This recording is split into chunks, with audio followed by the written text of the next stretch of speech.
Time's up, Admiral. Here it comes.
Howdy, y'all. Welcome to Anime Odyssey, the one time of the month where we get to actually weeb out and not get yelled at by the rest of the panel. Right, Jeremy? Yes. Yes, yes. It's nice to do this.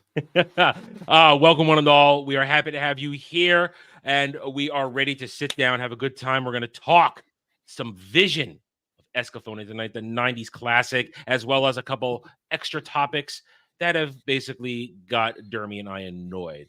First of all, then, Dermy, how you doing? How you doing, champ?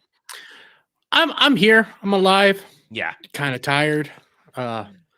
Pushing a lot, getting videos out there, interesting stuff going on. Hey, I got another 1,000 viewed video, so that's good.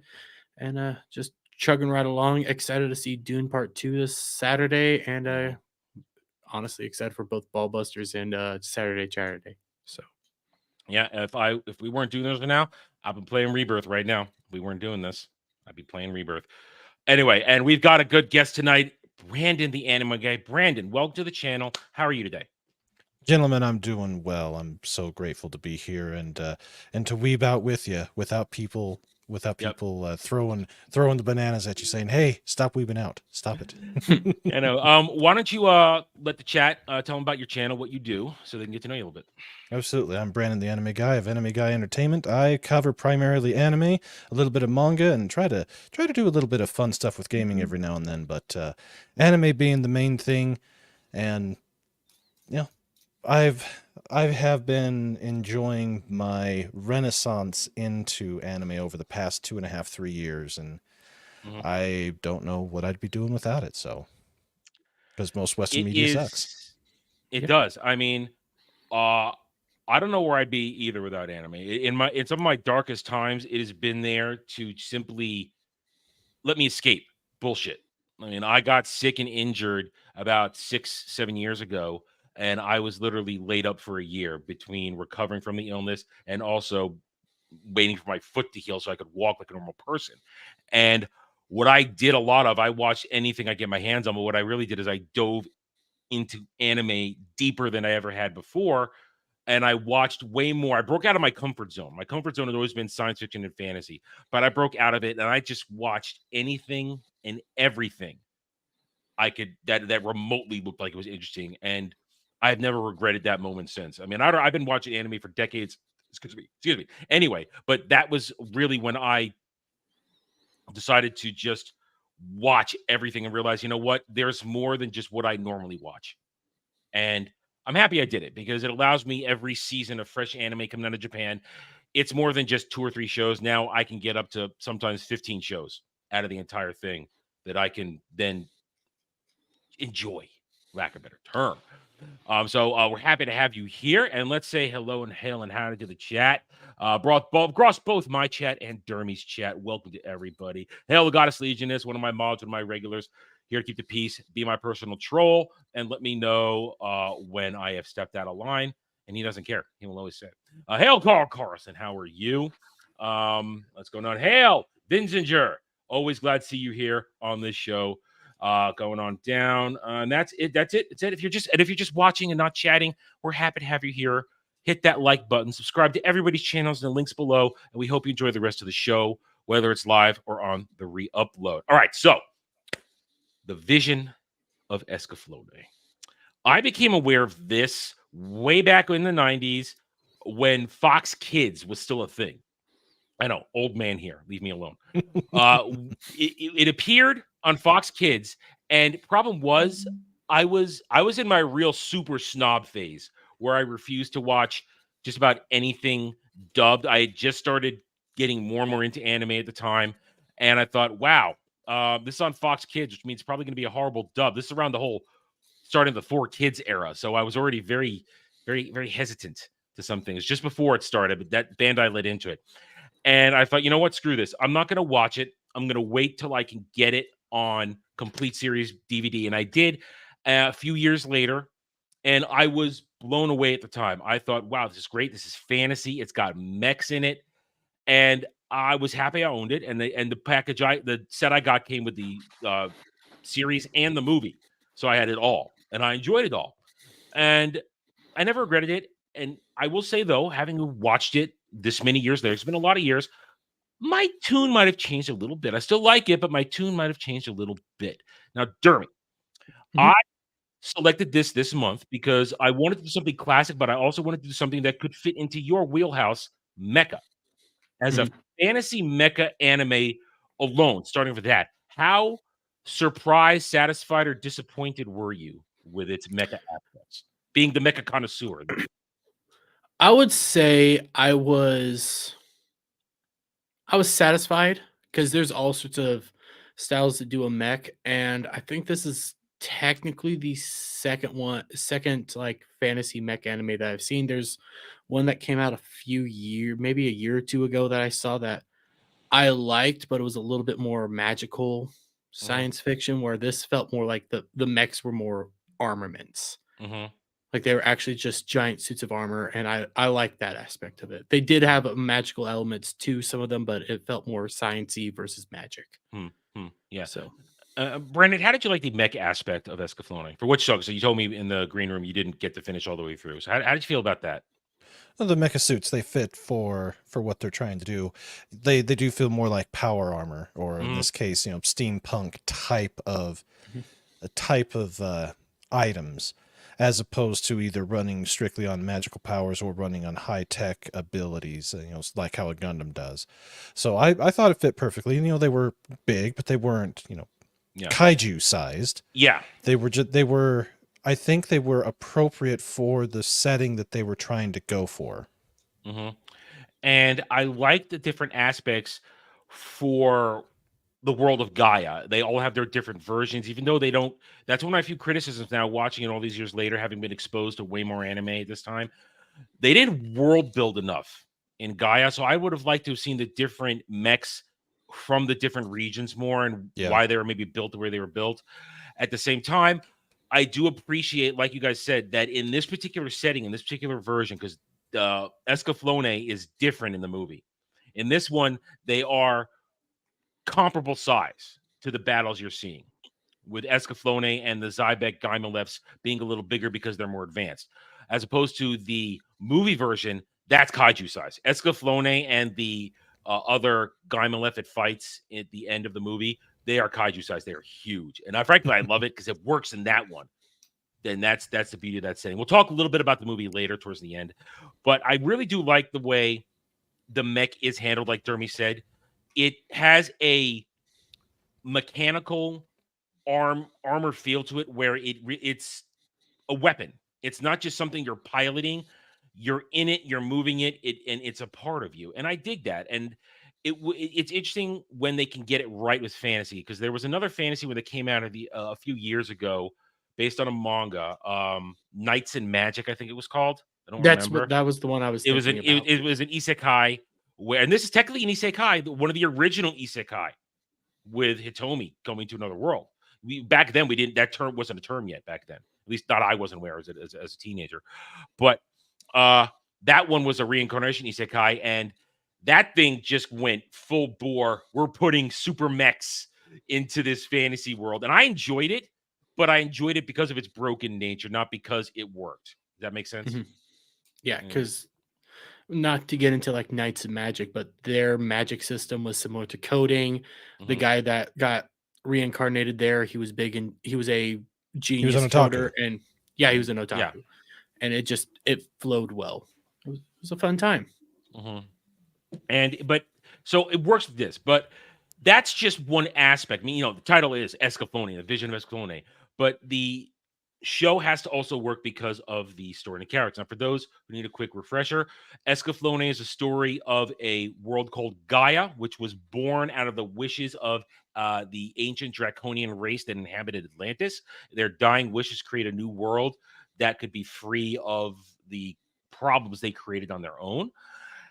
And thus that world it grew and evolved, but it also was generally plunged into the general warfare of humanity. And unfortunately, people from our world, Earth, which to them is known as the mystic moon, which hovers in their sky all the time, occasionally come over for one reason or another. And whether it's reincarnated or weirdly teleported, again, there's a kind of little iffiness on the lore in some cases. We'll talk about that. But they come over there and they get involved, especially in one case with the Emperor of Zybeck, Dornkirk. Or let me ask you about this, Dermy. How did you? Because and Brandon, I know you didn't get that far. How do you feel about the fact that Isaac Newton was your bad guy in this? I gotta be real honest. Yes, Yes, Isaac Emperor Newton is the Dornkirk. villain. Emperor Dornkirk is Isaac Newton, which Wow. is why he's obsessed with gravity and forcing things to and learning why things are happening. Yeah. There was like hints throughout the thing, like, okay, he's from Earth, there's these little tiny hints. He was a scientist, stuff like that. And then it gets revealed that's Isaac Newton. And when they finally reveal it, it's like, yeah, why didn't you figure this out the whole time? It was a fun little twist. Like you kind of don't see it coming until it's right there, and then you're shocked you never saw it. Just like with the DeLandau twist to Selena. They drop a lot of hints early on, and if you know what you're looking for, it's there. But when he transforms for the first time in front of Alan, it's like, whoa, okay. there it is. But so Isaac Newton being your bad guy is just an example of people coming from Earth and influencing that world, and then becoming obsessed and controlling it. And I was okay with it originally. I was a little more frustrated with it this time because at the very end, after after Vaughn's brother, Fol, can't remember how to pronounce his name. Still. Faulkner. Fulkin. After Fulkin kills his body, somehow Dornkirk revives himself as an image. Force Ghost. Force Ghost. It's the story. And we're in the final 2 episodes, so there wasn't a lot of room for explanation. But that's something that kind of needed explanation. And from what you saw, Brandon, in terms of how the show dealt with show don't tell, how do you feel about how it did? Because I feel it did a lot of decent show not telling, leaving things up to the audience to interpret without holding their hand.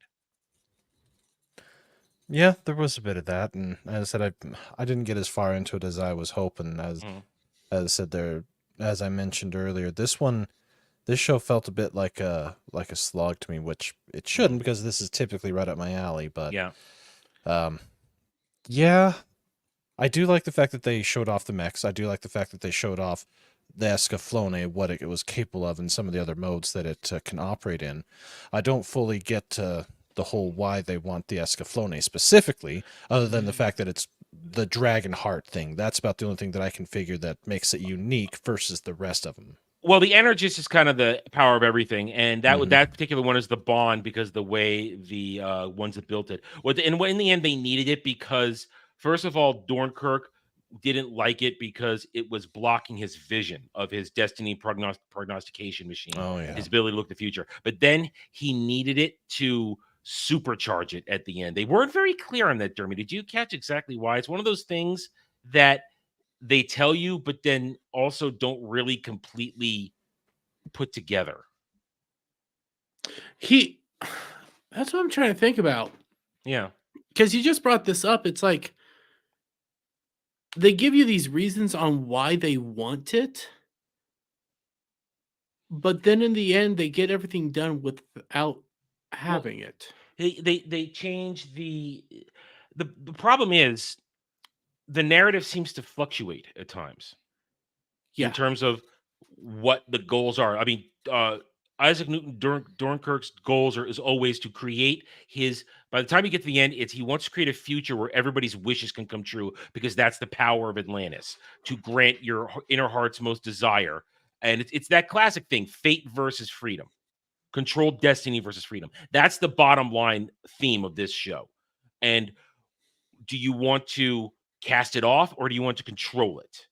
And then what do you use to cast it off? How do you, where then do you find your direction if you're not being controlled? And in this case, they use the classic theme of love, and not only familial love, but romantic love. And the way the narrative flows around that, though, with the key aspects of Escaflowne and Hitomi and the point of power and all these things, it seems to not quite line up perfectly as much as I would want it to. One of the things that I'm kind of pointing out here is they were showing that like Hitomi could somehow affect Escaflowne with its you said it earlier, the stone that it has. Energist. Yeah, with this Energist and everything, like it could affect it, do all sorts of stuff with it. Later on, it gets revealed that her thing is some sort of from like, Atlantis. Well, the stone's from Atlantis. That because the stone's from Atlantis. So I guess the Energist is interaction core is made of the same stone. They don't come out and say it. It's one of those things they show you but don't tell you that it's clearly made out of the same stone as her pendant, which survived from Atlantis to reach Alan's father all those years later. So that's why Vaughn is able to use it to detect invisible enemies and the like. That's just one of those weird things, because it was kind of showing that Hitomi could somewhat influence Escaflowne fate. Well, fate in general. Fate in general is what it ends up being revealed, but I mean specifically like influence how Escaflowne acts and everything like that, even if it's just fate. But then they kind of just stop kind of doing that. They switch the gears is what they do. They go from she's helping Vaughn with Escaflowne to suddenly no. She's controlling fate with her pen, and she's using the power of Atlantis, even though she has no draconian blood in her. She's just a powerful psychic that gets more powerful when she's on Gaia. I mean, how do you Hence guys why feel she about that? sees the visions Yeah. and why she does the tarot card readings to get clarity. That makes a little more sense now. I thought the pennant did have something to do with it, and It knowing amplifies. this now, it makes more sense. Yeah. Yeah, it's the catalyst that influenced, because that was the power source of Atlantis that allowed them to literally do anything they wanted, including create Gaia. So when she's using her pendant, every time she tells a fortune, she's literally putting that fate into play and making it immutable, making that's what's going to happen. And she gets warned about that later on by the ghost of Vaughn's mother. But then at the same time, I mean, Dermy, I felt it was really weird how first Vaughn's mother, when they go to Atlantis, tells her, don't use the pendant. You're influencing fate. Your anxious feelings, your angry feelings, your sadness is influencing in a bad way. And then the spirit of her grandmother says, it's okay if you do it if you love somebody. The way I took it from her notice that as a grandmother kid. wasn't the way I took it from her grandmother. It wasn't. She was agreeing with the, hey, don't use it as much, but just trust in somebody, and the powers will be a little bit different. I know, it's like, put your trust in me. You're right, but it's still the conflicting aspects of it, and it's never really resolved, if you ask me. I mean, do you think that was all resolved? They kind of just let it drop, Dermy, didn't they? Because then she just gives it up without ever realizing I shouldn't do it at all. Just kind of she gives up. I mean, I say that she gives it up without choosing not to do it at all, but she kind of continues to try and influence things right up until the end. So what happens is, yes, she's told she should no longer try to control fate. She should no longer try to do any of this stuff. This should be after the wedding? Yeah. It's when she realizes that she shouldn't have messed with it. Yeah, because all the chaos was happening because of her. At least she thinks it is. I mean, maybe that's a theme that we should look at in this. What was fated to happen and what was influenced to happen? A lot of things seemed like they were going to happen no matter what, whether she had a vision or not. How do you guys feel about that? Because that's the thing. It's fate versus controlled fate versus freedom of destiny. I'm very interested in discussing this whole forced fate thing, because it's a theme that I've worked with in the past in writing, and when I did it last, I came to some sort of conclusion on how to work it in. But when I come back to it to rewrite that story in the future, I'm going to need to rework it because I was never completely satisfied with how I did it. And I'd really like to hear thoughts on on what the show is pushing with the idea of using your heart, your desires to fix fate, and whether or not that is even an appropriate theme to tackle in that sense. Am I going too off the rails with this? Because I've been trying to think how to cover this. What did I break you, Jeremy? Did I break Jeremy? A little bit. Jeremy. Well, I could play a Dermy clip if that'll help you. No. This is Odyssey. We don't play those clips on this show. Brandon, you want to try and tackle that? Well, it goes back to the whole thing. Do you have free will or not? Do you, if you have the ability to see things that could possibly happen, does that still preclude your free will for all these things, or does that overrule it? And it's probably a good thing that we are not granted as humans in general the ability to see the future, because it really does. That could be something that could really weigh on somebody, knowing that something is going to happen, but yet you're powerless to stop it, but at the same time still hopeful that you can influence them without overriding their free will to not go down that path. It's a weird dichotomy, and the show touches on that, because Hitomi quickly learns that, at least from her perspective, she is overriding people's free will. Yeah. When she forces the marriage between Malerna and God, what was that dude's name? So I forgot his Merchant name. dude. Yeah, merchant dude. I suddenly forgot his name.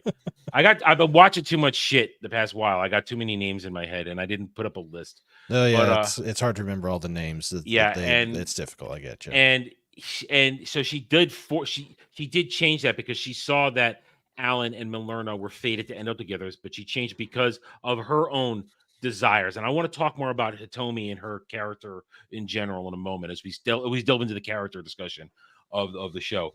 But I want to stick to the themes a little bit longer. But the whole choosing fate and this and that, and the problem I have with this is that Hitomi, they never really give us an answer. Was Hitomi really affecting everything, or was it really just supposed to happen that way? Because everything she ever sees always comes true. Never once was she wrong. So as soon as she put something into play, it always kind of happened. I think she was affecting everything, and maybe she was seeing what she was supposed to do, because I keep going to the wedding scene, Mm-hmm. because she specifically did what she did, not just because she saw Merlerna getting with Alan, but also because she saw all this chaos unfolding, all this like destruction, people dying, this massive attack was going to unfold if this all goes down. So she thought it is better that she marries Merchant Dude, because that way they could probably lead to a more peaceful outcome. But she also did it out of selfish reasons.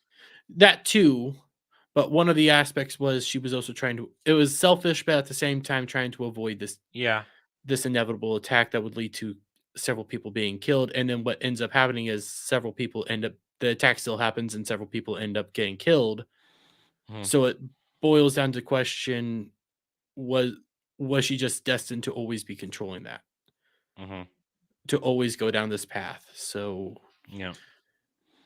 And that's the thing. Is there team free will, or is everything preordained?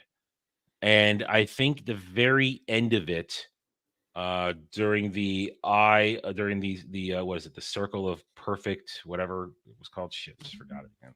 The ending I did not like. I'm just gonna say it Oh, now, 'cause I it have my got problems with very- the ending. I have my problems with the ending because here's the thing, and Brandon, we'll explain to you what happens at the end there. What very happens at the end? philosophical. It gets meta. That's the problem where the show falls apart. It gets too meta, and that's why the movie works better, because it doesn't get meta. It just is straight. This gets very meta at the end. About what happens is the zone of perfect, perfect freedom, perfect something. I just forgot it. And so like zone of perfect reaction or something like that, where after what happens is Hitomi keeps freaking out about Vaughn and keeping him from pain when she realizes she's in love with him, and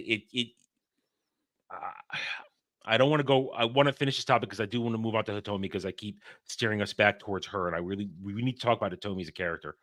But she creates a moment where her and Falcon get transported using the pendant and his device that he had rebuilt from his fortress to Zybok capital with the prognostication destiny machine in front of Dornkirk, and she knows that Falcon's going to die. She can't do anything to stop it. And even if Falcon knows he's going to die, he goes ahead with it anyway. Problem is, once she's there, and once Falcon kills the body of Dornkirk, and then Isaac Newton reappears as a Force ghost, the zone of perfect reaction, or whatever it's called, happens around the entire world, and it suddenly triggers the stored Atlantean power from the point of Freyed, and now everybody's getting their deepest, darkest wish. And according to Isaac Newton, everybody's deepest, darkest wish is to fight and to have war, because now everybody starts fighting each other, and it only stops because let me finish. It only stops because Van gets broken out of it because he hears Hitomi cry out his name, and then he flies there on his wings when Escaflowne craps out, and their love breaks through the device, and then that breaks the control over everything. I don't get the love part of it. I did think hard about like why everybody would just fundamentally just want to start fighting each other is because one of the big aspects of the zone of the device thing that grants everybody's fucking wish or allows them to have everything they ever fucking want would ultimately kind of actually make sense that everybody would ultimately start fighting because some people want something that somebody else wants and you have a limited amount, so there's going to Mhm. just be conflict that erupts. So that Yeah. kind of starts making sense. How they break out of it doesn't make sense. Yeah, because he just breaks the machine, and I would understand that, but the deed is already done. The power's already spent, and then everybody comes back to their senses. I know. I know. Yeah, I And that don't I doesn't fucking remember get sound it. right. I liked this show, but I'm questioning it more critically than I did in the past because that's the job here. We're supposed to discuss it and have a critical discussion about these things. I And still like the show. I still I just still don't like get it. it. And I also let me just about this then. I mean, because the meta ending, here's the problem. It goes back to what I said before. They world built, but they didn't build enough to answer some of these questions about the other nations, the other parts of the world.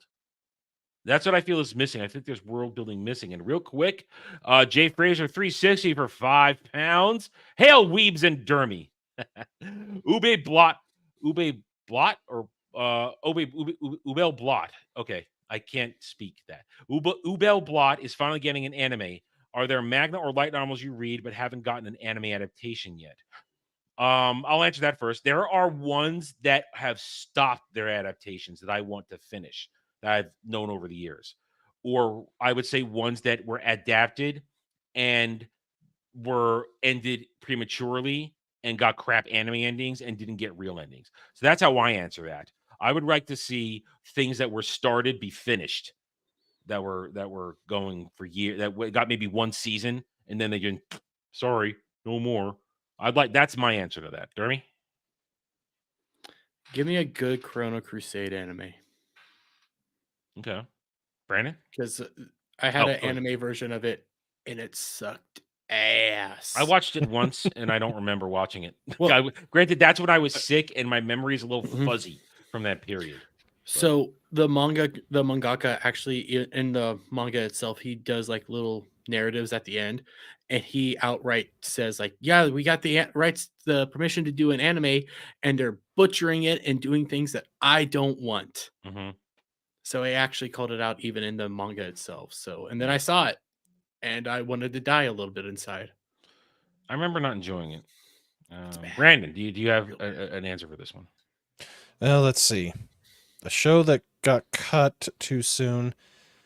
Recently, I would have to say Skeleton Knight in Another World. I absolutely had a blast with that. I know the I manga's liked still that going. one. That was Yeah, good. it was for its standard isekai trope across up all Mhm. up one side and down the other, but I enjoyed it. It's only got the one season. I I haven't think seen anything for a it could be second. more. It's only been a Yeah, year, so I mean, there have been ones that like that have been a couple of years, and suddenly they come back. yeah. I'm gonna So So there's change still it a my could. chance for answer. that one. There's still a chance for that one. I I'm think. gonna change my answer after Okay, you said you that. can have more than one answer, Dermy. It's okay. Also, Excel World.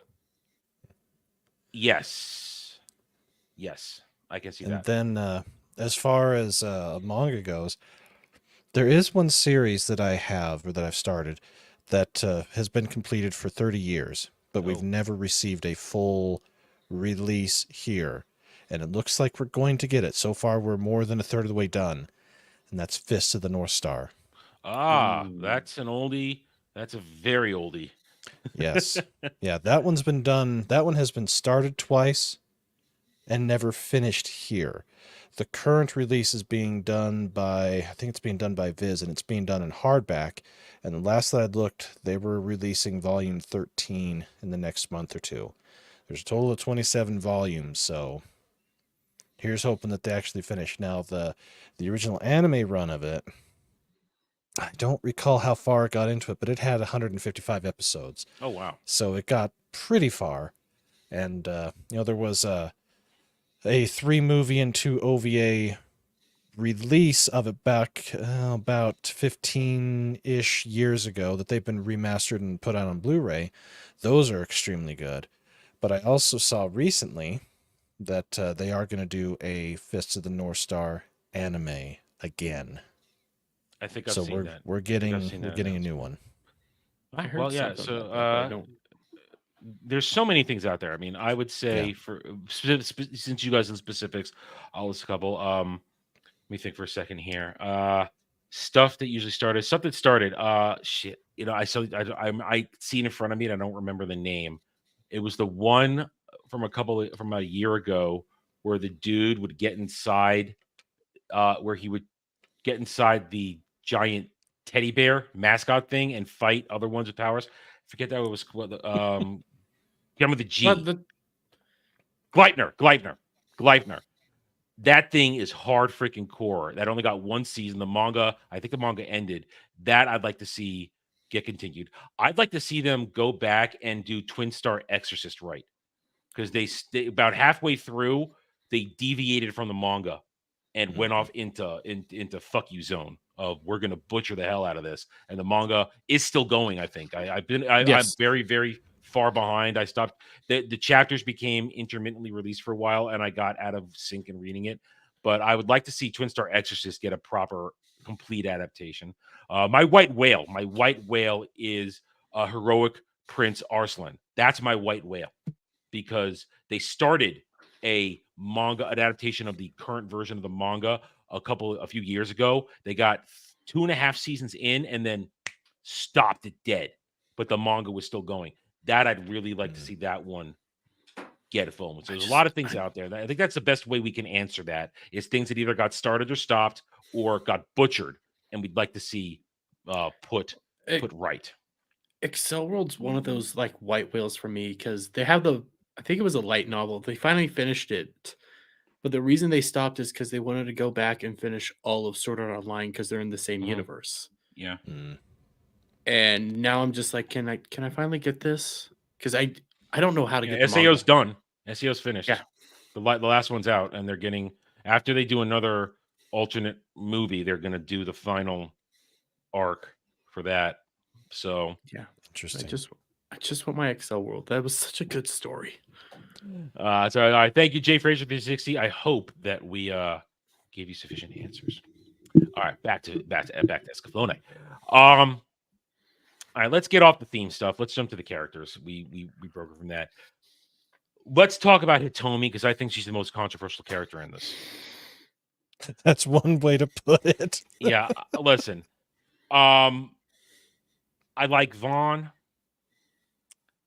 I like Alan. They make sense to me. All the other characters kind of make sense. They all learn something.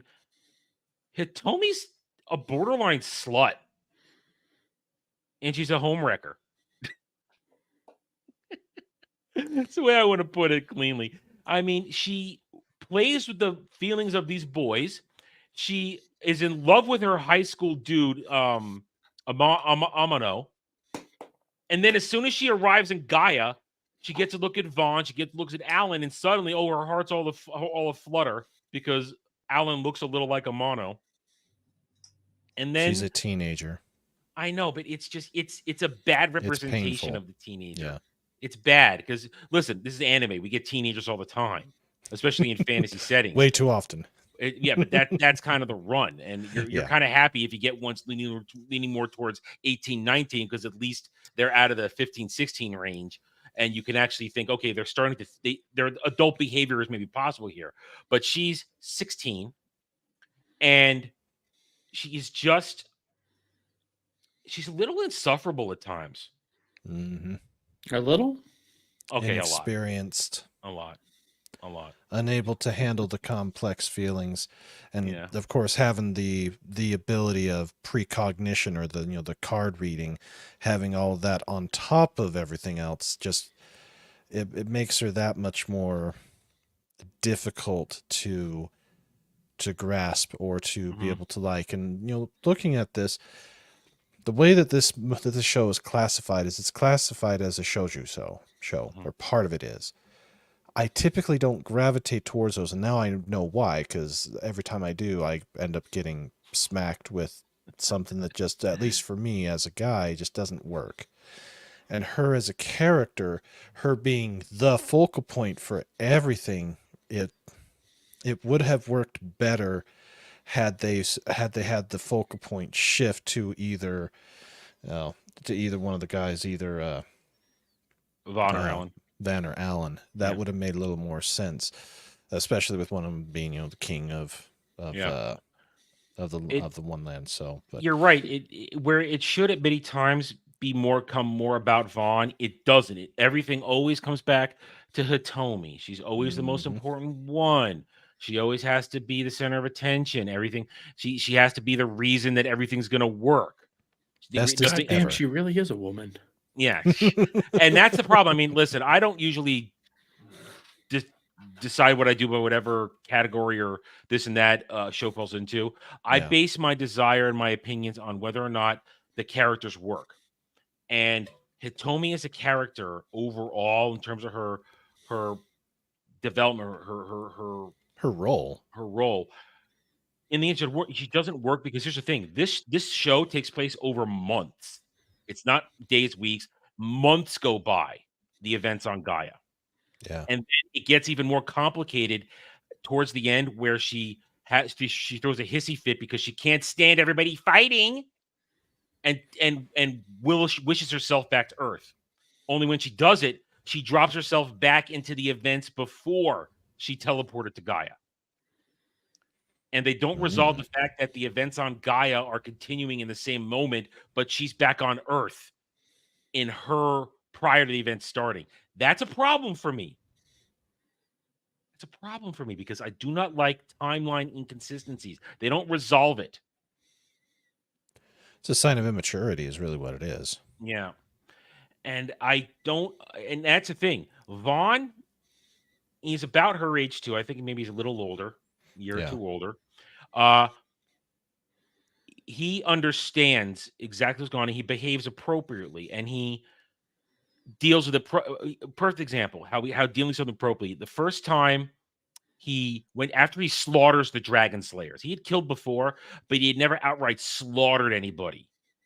And after he slaughtered the majority of the dragon slayers, except for Delandau, he kind of loses it for a minute. He loses his confidence. And Alan, and when Hitomi tries to go talk him back to himself, Alan goes, no, leave him alone. This is something every swordsman has to go through. I went through it once. This is a moment where he has to come to grips with the life that he has chosen as a fighter, a warrior. It's like, but I want to talk to him. No. You have to understand it. And that's character development. Hitomi never develops, Dermy. Do you think she ever develops at all by the end of it? Really? I think she does get some development. She does change a little bit. Whether it's is it enough questions around her fate things and stuff like that.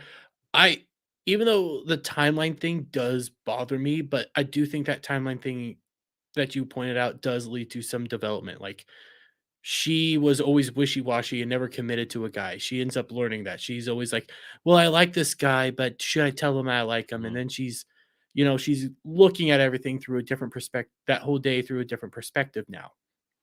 And what she picks up is her best friend is in love with the guy who she thinks she loves. And she's like picking up all these cues, picking up all this stuff. And then by the end of it, she realizes she never loved that guy. Her heart belongs to Vaughn. At least I thought her heart belonged to Vaughn, but you know what? I'm saying this, and more I'm thinking about it is she ups and F's off at the end of the show. I mean, Brandon, when everything is all said and done, she just goes back to Earth. She has the choice to stay and live a life on Gaia, but she goes back to Earth. Peace out. Oh shit! I'll remember you always. Wow. And here's the difference. Here's what's different. Here's why I like the movie better. In the movie, Hitomi is about to commit suicide when she teleports to Gaia in the movie version. And through her interactions in that movie with everybody, she learns to appreciate life. That you only get one life. And in that final moment where she realizes, I want to stay here with Vaughn, I want to be with him, then she blips back to Earth, not of her own accord, but the fate says, sorry, nope, you go back now that you've found what you were looking for internally. And that makes a lot more sense. Yeah, that's why the movie's better. I should have watched the movie and you should still watch the movie. I think you'll enjoy it. That sounds like a much better flow. It's much better production. It's got that movie animation quality to it. It's beautiful. I was I was also just sitting here, I thought maybe she did have character growth or something like that, but I'm Not pretty really. sure, like, very shortly after, her coming to grips with, "I love Vaughn," she then starts trying to figure out, "Do I like Alan or do I like Vaughn? Do I like Alan? Do I like Vaughn?" And it's not until the end when she finally says, "Oh my god, Last two I love episodes, Vaughn," they wait. and then but then you're like, "But you already figured out that you love Vaughn." Now, Brandon, you can appreciate this as someone who understands this type of 90s stuff. It's the classic 90s thing. I'm not going to resolve the romance till the final episode and a half. Mm, Then we resolve it, and we get no time to see the relationship in action. And I yeah, to hate see that. the consequences. Yeah. I hated that in the 90s, where it took 25 episodes, 24 episodes of a couple to get together, if that was an aspect of a show, and then we don't get to see the actual relationship in any way, shape, or form. It's just, okay, sorry, it's done. We're gone. See you later. Bye. It's my same issue with Gundam G, like, other than a new power that comes out of nowhere, G Gundam does But the that's G exact Gundam, same dude. That's thing. fucking G Gundam, and you know it. You love it. I love it, but the same thing happens, and that's my biggest complaint is you finally get together on the very last episode, and then it's over. You God damn it. Let me Mhm. see how this goes. Let Yeah, me have give me a little this. bit. Give me something. And Yeah. so usually that's the show of I really like these characters. I want to see more. In this case, it's I feel this is shoddy storytelling. It's. I feel as though the final parts of this show were rushed. Oh, That yeah. it's that they're just rushing to get to this conclusion. So that because I you've got only the 20, was it 26 episodes or 25? 26 26. episodes. 26. Yeah, We've got 26. only these 26 episodes, which in some cases is plenty, but in this case, it feels those last 5, 6 episodes, it's just we're racing to the finish line. Well, there's an entire episode that they skip. Hmm. They don't do an entire episode. It's the The invasion afraid. Alan's the Oh no. invasion afraid. Yeah. Yeah, it would be an invasion afraid. They don't show you that They just battle. show them escaping. They Yeah. they show you the buildup. They go like, "Oh, this is gonna be epic," and then they go to the escape, and you're like, "There's a goddamn battle missing here. What?" Yeah. And thing is, they showed it in the preview. They showed it in Yeah, the preview. And they didn't actually. I gotta admit, I went back and said, wait, did I miss something here? Oh, that's nope. what I was. Because when we did Outlaw Star, I knew my website that I went through was missing a bunch of episodes. I never actually But that got was to the because of the final thing. American censorship back in the day, because they didn't want to show Asia's boobies. Well, It's like, I could get that episode, but because they moved episodes in weird ways and stuff like that, I was having a hard time like figuring out everything. So I thought, did I skip a fucking episode? No, they just don't do an episode. Yep. And now when you said its main focal point is around Hitomi, I think that's why, because she wasn't there for the battle and they just left. Yep. So Yep. fuck that. Yep. Even though I had a character there I really liked. Yeah, that was it. That's well, again, I said something I say all the time on driving when Jed and I are breaking things apart. We can like these things, but we're being objective in these conversations and we're pointing out strengths and weaknesses. Now, these are the things that are wrong with it. What I do like about the story is that it embraces a medieval fantasy setting and it doesn't apologize for it all. Multiple races of creatures, monsters are out there, dragons, fantasy mechs that we talked about that happen to work there, and even that weird combination of science and magic. It works because you get the explanation of what Isaac Newton did to bring it about. He combined alchemy with this world's magic to create the science sorcery that he comes up with. And it fits and it works and that builds it. And the problem is I want more to this lore. I really liked the idea when this is something that Japan does all the time. They'll take bits and pieces of mythology from around the world and they'll just drop it in there. Hey, let's do an Atlantis thing because they use Atlantis all the time. Let's do Atlantis. Let's drop it in there. They call the frozen continent to the north, they call it Asgard. To the north, where the Mystic Valley, the entrance to the Mystic Valley is. I like this. I want to see more of this world. And I enjoy the political intrigue aspects. Yeah. And I wanted more of that. But The bailed on it focus for of this some. was off. Had Yeah. they focused less on Hitomi and more on the world building, and as you said, the political intrigue, more the Game of Thrones-esque type of stuff, it would have worked a lot better. Yeah. And there's a part of me that feels like that what you're describing is it suffers from the Evangelion effect. You ran out of money. That's probably what happened. Possibility. Because that was fairly common, I guess, back at that time. So, and also Evangelion, the problem that Hideki Anno lost his mind at the end. Yeah. Well, yeah, he was just He had a meltdown. eternally depressed, and then when he's not depressed, everything goes to shit. So. Yeah. I don't want to talk. I don't want to talk rebuild. I do not want to talk rebuild. Yeah. That's a whole nother discussion. Nothing exists beyond the original, and we'll just leave it there. All right. Slight tangent. Rebuild had such potential. Yeah. And then it just falls off a cliff for me. Yep. Falls off but when they get to the third movie, at the end of the second movie, it just falls off a cliff, and you think, okay, we're gonna get Third Advent. It's gonna or whatever third Third Impact. Third Impact. Thank you. I was thinking of Advent Children for Final Fantasy. That's my problem. Third Impact. We're gonna get a redo of Third Impact. We're gonna get maybe Shinji's gonna man up, and Asuka's not gonna go through what she goes through at End of Eva this time. But nope. Shinji shits the bed again, and then we get a complete deconstruction of everything that used to be great about it. Another time. That's a discussion for another time, because I have my own world of it. My only thing with I know we've touched on this before. It's very convoluted. The only thing with Evangelion that I say is Shinji should never gotten with big boob chick, because who the fuck is she? That was all right. Again, all right, small tangent. That is simply because, and we accept it because that's what's great about the show. We will take the tangents when they happen, because we are weebs. The problem is that she reflects Hideki Anno's current day wife, who helped him resolve his issues. And he sees her as the healthy relationship, as opposed to Asuka, which is the unhealthy relationship. Even though Shinji and Asuka as a pairing back in the day, I loved it because it was two broken people finding a way to fix each other with what each one was missing. And that's what made that good. But no, we're not going to get that ever. So, but yeah. And at least if they had built up the glasses chick with the big boobs, at least they had built her up and given her a proper move into it as to why it works, maybe I could accept it, but there was no development for it.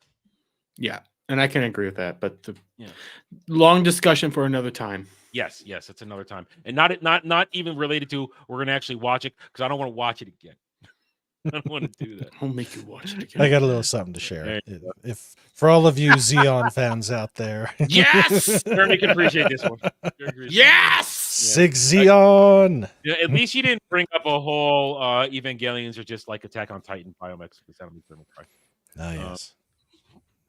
Look at that, broken for a second there. He doesn't want to hear what I just said. Yeah, I don't want to hear what you just said, because I don't believe it. I'm just saying I know you don't believe it, but I might have picked a war with Gal, and she's bringing it up. And hey, that's your own goddamn fault today, dude. That is your own goddamn fault, picking a fight with Gal. All right, you did that all on your own. I didn't even make any sort of instigation, because I was either sleeping or I woke up and covering chose Halo. violence. So I woke up and chose violence. When do you not wake up and choose violence? Well, that's a good point. It's either Gal or Cloud, or me, fight with, or me, or you, or me. Me and your fights always are probably the most entertaining.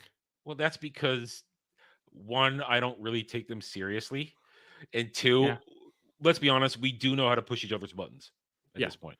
So, and the reaction we each get from the other one is exactly as planned. Yeah. Or if I do take it seriously, it goes hardcore, and then when I'm picking on Cloud, it feels like I'm beating up a baby seal. Let's leave Cloud alone. I know. When I'm picking on Gal, I realize why the fuck am I going up against this? You don't want to do that. You don't do that. And why do you never go up against boobs?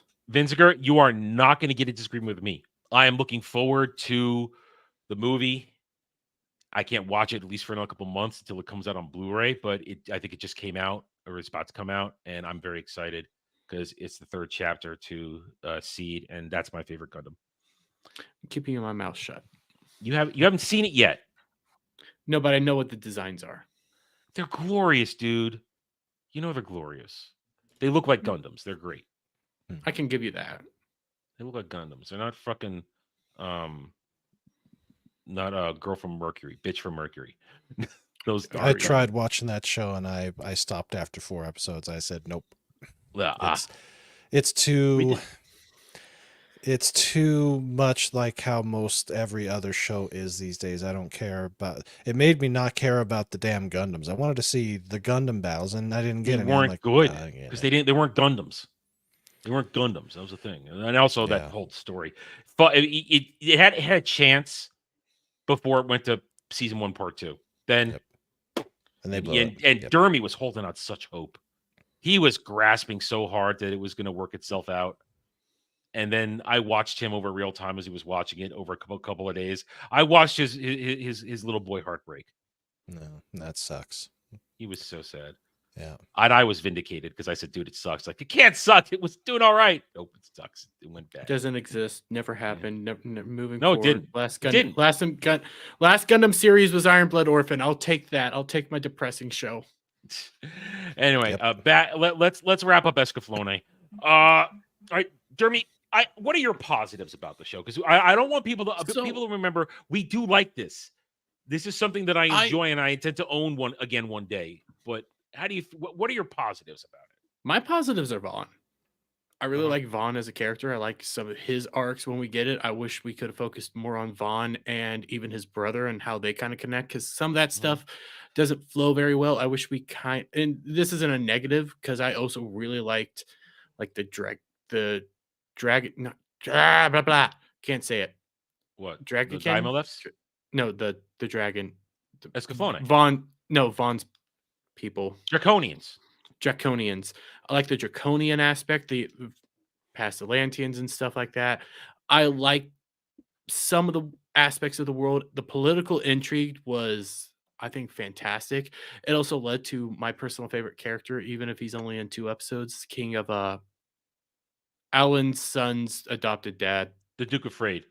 Yeah, the Duke of Freyde, who is one of my favorite fucking characters in that whole thing. We only get him for 2 episodes, and I'm like, God damn, I love this dude. Because he felt like there was I did discover there was one thing missing from the show, and it feels disgusting to say, is a tint of masculinity. Well, I think that's because the animation design, the animation style, it's a weird animation style. When I first watched it, their noses, I couldn't not look at their noses. And eventually, I don't think it was the noses. It was something about just there's no beauty coming in. There's no beauty. I'll disagree. Women to me aren't beautiful in this. They're not beautiful. I can agree with that, but there was something about having just a man come in and take charge. Something that, like, I could see Vaughn potentially doing this, but he's Alan still a kid. Just a little. Yeah, he was just a kid. Alan never felt like that commanding leader to me, and actually, my other favorite character died in the first episode. Balgus. Balgus is your classic badass giant sword that could cut a Gaimalef in half. Yes, Balgus and the Duke of Freyde. These were just 2 uber masculine guys that, when you did get anything with them, it kind of felt good. You had somebody taking charge. Even when you got to the leader of where Alan's from, he was some fat jackass who was playing that political game to get ahead his way and stabbing everybody in the back just to empower and enrich himself. And it was like, you're a jackass. Fuck off. And then you get this just decent. He's not like a beast of a man. He's not uber buff or anything. He's just, he wants to lead his people good. And he knows he cares about his son isn't his son. He knows his son isn't his son, but he loves that kid. Yeah. And he wants the best for that kid and wants to leave that kid into the future. And once we got done with Freyde, it's like, can I go back there? I was actually kind of liking this stuff. So, and I did like, we said the villain place. I can never remember its fucking name. I like Zybok, and I like some of the stuff there, even with the craziness of Sir Isaac Newton being the one that it's your classic industrial villain Mhm. country is what it is. And they did that a lot in the 90s. They always had the industrial villain country, had that look to it, and it worked like that. And what I will say also is I do like the fact that the animation was clean. They didn't reuse a lot of images for stuff. The only thing they reused is when Alan on Sherazad dives out of the sky to attack. That's the only thing that gets reused over and over again. Other combat animations, it's all fresh and a fresh animation cell every time. Ooh, last thing. The final, even though it makes no sense that they started fighting, the final battle between Alan and Vaughn was beautiful. Yeah, yeah. It's a stupid reason to Oh. fight, but Yeah. yeah. Don't know how Brandon, they started fighting, but it was well, it's because it was their desire to beat each other. Because it was that competition. Because Vaughn always wanted to be better than Alan, and Alan was jealous that Hitomi chose Vaughn or some shit like that. I don't know. Yeah. Either way. Brandon, from what you saw, what did you like about it? As I said, since we've been complaining a lot, what did you like about the show? I like the mechs. Yeah, I know the animation for the time is fine. Mhm. Although looking back on it now, it's a little harder.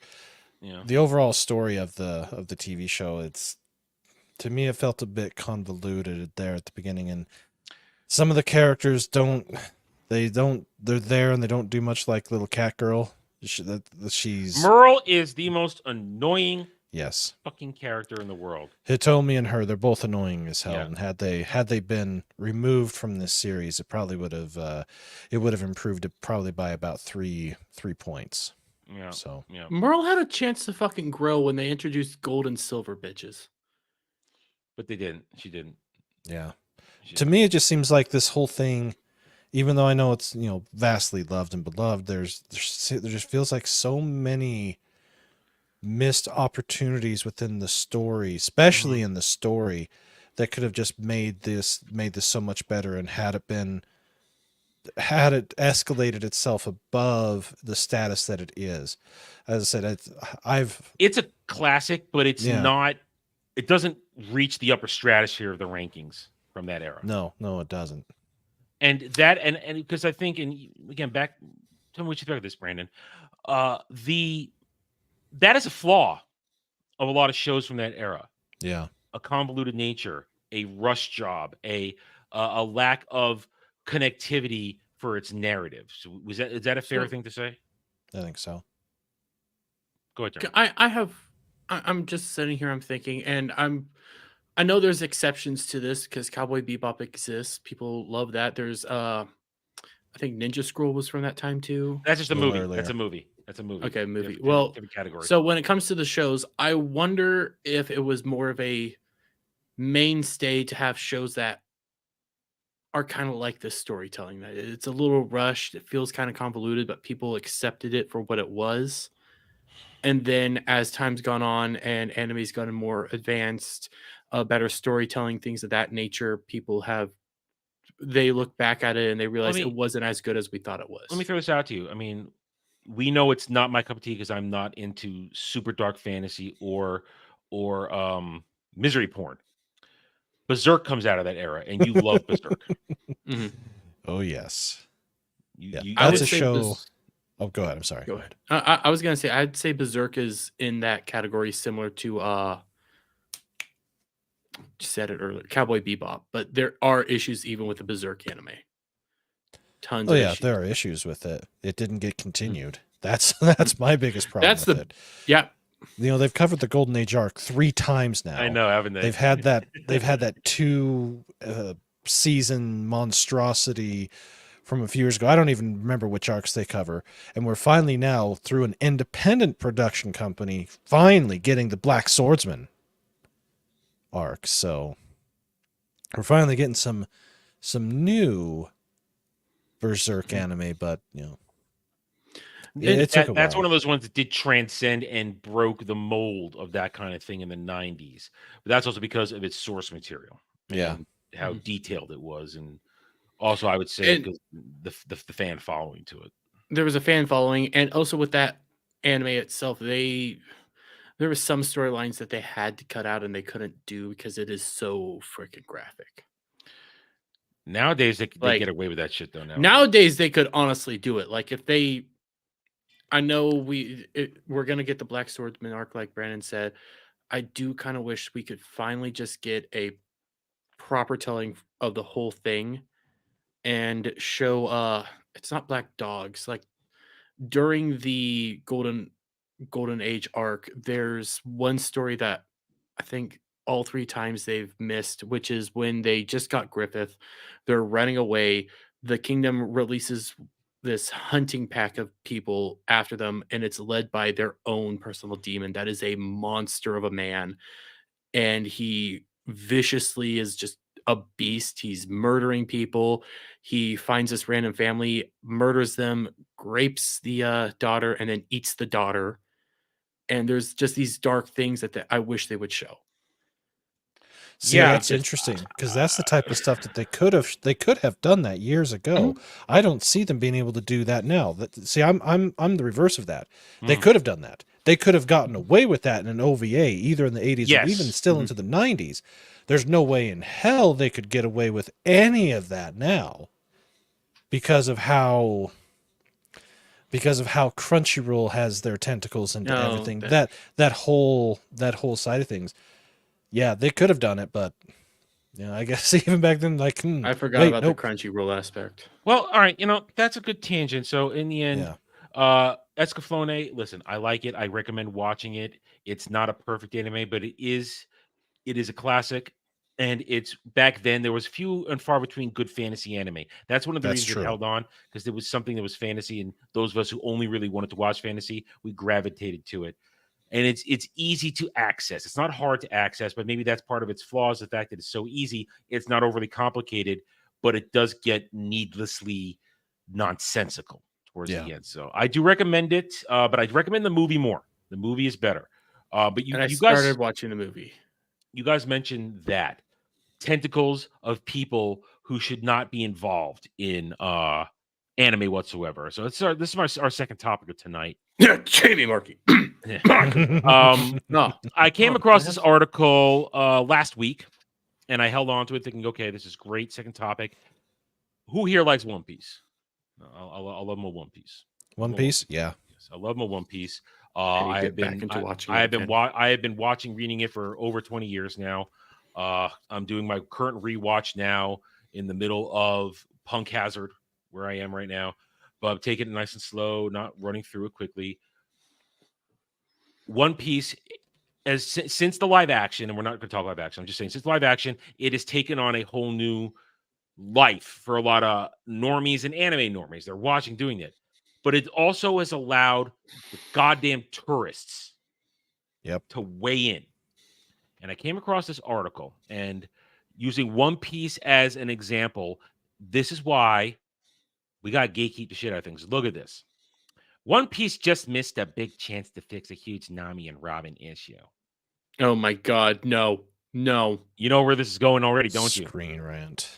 Well, yeah, I didn't even read this article when you sent it to me, and I'm just reading the headline now. It's like I know where this is going. This is the exact same thing they did with the Gamer this week. Fuck this shit. No. The One Piece series is known for its gripping storytelling, but Robin and Nami's egghead outfits highlight a feature that may push new fans away. Okay, 1 second though. Let me turn off my no script so that we do not get so they show the imagery so we can see it. Now, here's the thing.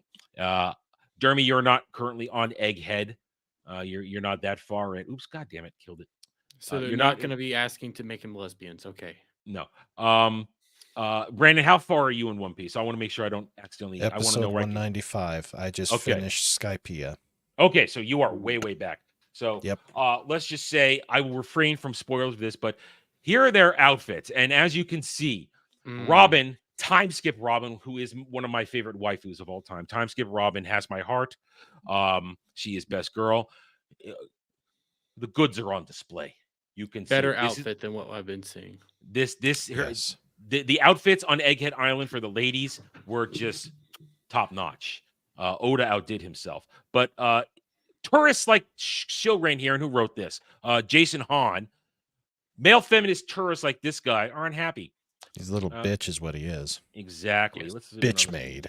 One Piece's Egghead Island arc contains some incredible battles and heartbreaking plot twists, but also a surprising amount of fan service that could push new fans away. Good. Yeah. We don't even need to go any farther. No. This is exactly where we need to stop, because it's exactly the problem that these fake fan tourists bring into this. They are not real fans of anything.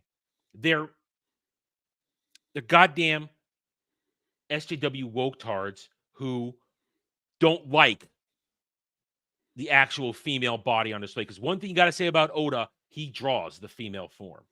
Curves out the wazoo. Was it this month or was it last month when Jules, the chick with, not spoiling too much, but HH Fruit, when they had Jewelry that whole Bonnie? Jewelry Bonnie, when that whole disaster happened. Yeah, that Or was disaster. that was 2 months ago when the arc started. When the animated Egghead arc Was that started. really 2 months ago? It's been a couple months. I feel like it was last. I feel like it was last year. It was last year. I could have swore that whole controversy started just like last month, but you had this whole controversy break out because they drew her in a topless. They drew her in her current form. Yeah, because I got to be careful for yeah. spoilers right now. In her current form, And and I've read about it. So okay, I'm so you, aware. all right, so you know, all right, so Bonnie is actually 12 years old. Yeah. It was a theory for a long time in the circles of One Piece, and Oda confirmed it about 4 or 5 months ago, about 3-4 months ago in the manga, and it can reveal that the fruit she ate or was given allows her to change her age and change the age of others. So when she went out to sea, without spoiling things, she chose to look the same as Nami, essentially the same age as Nami. Nami at this point is 19 years old in the current arc. So she remains that physical age all the time, essentially. And once that news got out, and in the anime, this hasn't been revealed yet. So the anime is recreating actual frames from the manga where she and Luffy and Zoro are getting disinfected on their way into Egghead Island, or maybe it was Luffy and Jinbei. They get disinfected. Luffy and Jinbei. Yeah, Jinbei. And they're all naked. And listen, Oda's fan service has always been, I'm going to show you a ton of cleavage. I'll show you a little ass and a lot of leg. Never going to show you nipple. You're never, of course, going to see full-on crotch. But and if you do see bare titty, like with Boa Hancock, the hair will cover it. Her hair will suddenly be covering the nipple. Classic anime trick. Bonnie's sitting there cross-legged, butt naked. Her hair is covering everything important, but she's basically naked. It's a full fan service fest. And at the moment, you don't know she's a 12-year-old girl masking as an 18-year-old girl in an 18-year-old girl's body. Mm-hmm. And as Jeremy pointed out, they went nuts over that. The tourists went nuts. So now they're doubling down saying, oh no, fan service is bad. Guess what? Fan service isn't bad. It's just that. Fan service. If you can't handle the fact that anime shows off beautiful women in beautiful art, that's a you goddamn problem. And maybe, just maybe, you should stay the hell out of our hobby. How about that? Not only that, but then when it came out that what her age was, people started saying, "Oh, you're just a pedo. You're a pedo. You're a pedo." And then the artist they were even going after the artist. Yeah. And it's like the artist, he even said, "All I did was animate it. I don't know what's going on in the story. I just drew it." Yeah. And the so thing he is, didn't even know. And the thing is, if we were all appreciating her at the time, not knowing she was a 12-year-old girl, we're appreciating her in the form of an adult body with bazongas out to here and hips and legs and ass. No one's appreciating her in her child form, except Fosh. Yeah, well, we get it. Listen, there are no horses involved here. Oh, good point. Good point. No horses involved. That's one thing you can get away with in One Piece. No horses involved. But so this just pissed me off when I saw this, because it's what I'm seeing across everywhere. These tourists, they roll in, and I know this is shill rant. It's a fake freaking site. These people have about this much legitimacy to anything they publish. But they are sometimes the window through which the normies might read something. And it pisses me off that these are the people who are trying to describe themselves as real fans when in fact they're not fans of anything. I very much doubt that was Jason Hahn could pick out a favorite moment from One He'll Piece and tell Wikipedia you it. why. Yeah. No, tell you why is a different aspect. Yeah, can't tell you why. I mean, there's a reason I use I Want to Live at the end of my intro for this show, because that is one of my all-time favorite moments. After learning Robin's backstory and everything, I that moment still, I still get misty-eyed at that. It gets me right here because it is a culmination of events, and and One Piece does that regularly. Has break your heart moments, break your heart. It gets even worse in the time skip where they just crush your heart a lot. And these people can't do that. These people can't. Well, that's pre-time skip. But these people can't do that. They have no substance, and that's what pisses me off the most. And they parade themselves. I hate tourists because they call us the problem because we have knowledge and love and passion. Because they would just want to weasel their way in there and start changing it for what they want. And to be honest, as much as it was a good show, I hated it as an adaptation.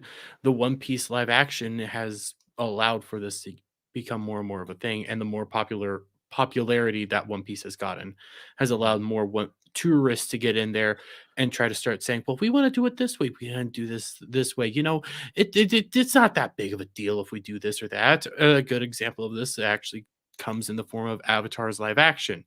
Don't have your original creators there anymore. They get rid of sexism, and then it doesn't really make sense how Aang frees himself from the iceberg.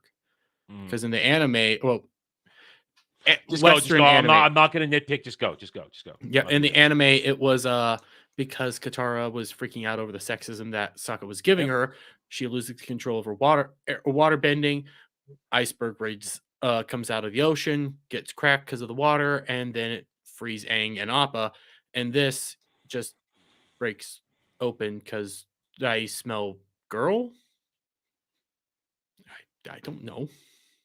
She's water bending, but not in the direction of that. So,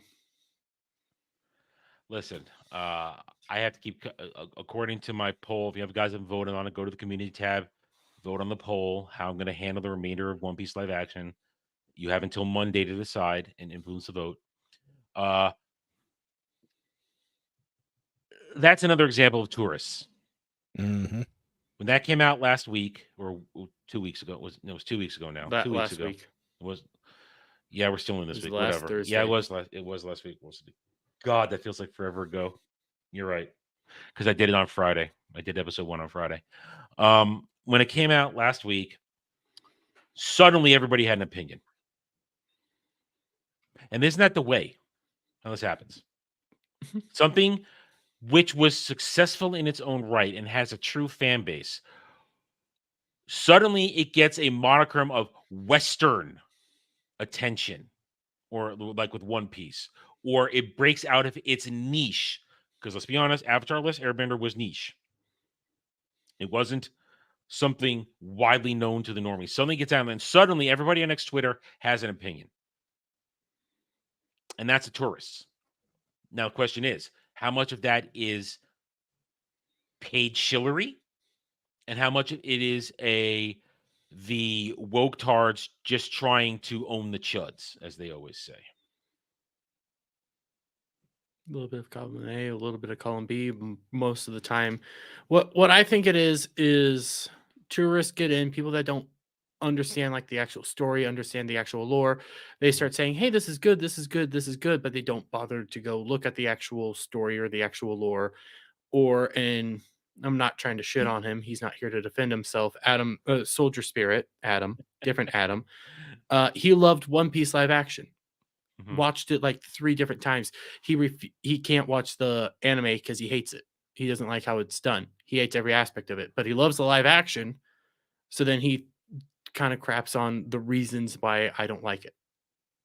But the reasons you don't like it, and we've talked about this in depth on this show, is while the characters are right things are missing, and you have the same problems I have.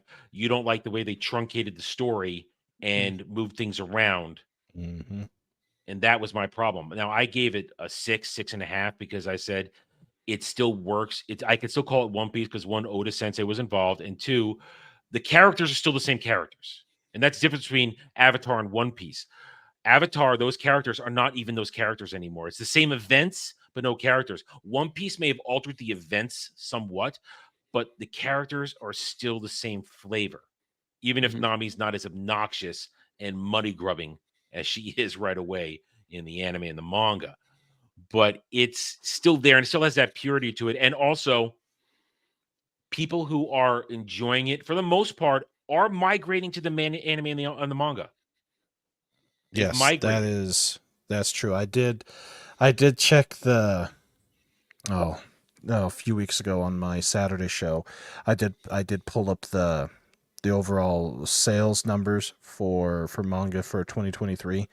Yeah, One Piece #1 was up there if I remember correctly. So, and that's something I always used to like to bring up whenever I was during that period of time where I was always bringing up Google Trends when that was a thing we were all doing. One Piece was always my gold standard for consistency for decades on how it is just always just never dipping because it has been a standard of desirability and quality. And I'm not surprised that with live action, it did spike again because suddenly it did. Oda, I've said this before and I'll say it again. Oda accomplished his dream. He wanted to bridge the normies. He wanted to get them in here and he did it. And then it's our job as weebs, as fans of anime, to now help guide them because that's what we love to do. We love to bring people in and tell them all this awesome stuff. That's why I very carefully, though, say, now that you're into this stuff. Now, unfortunately, I would always say if you're new to anime, One Piece is not where you want to start your adventure. Because no. Because that was the problem. That was the problem with a lot of people complaining about One Piece. Oh my God, over 1,000 chapters, over 1,000 episodes. Whatever shall I do? And it's just, dude, they're only 22-minute episodes. You can knock out 3 in an hour.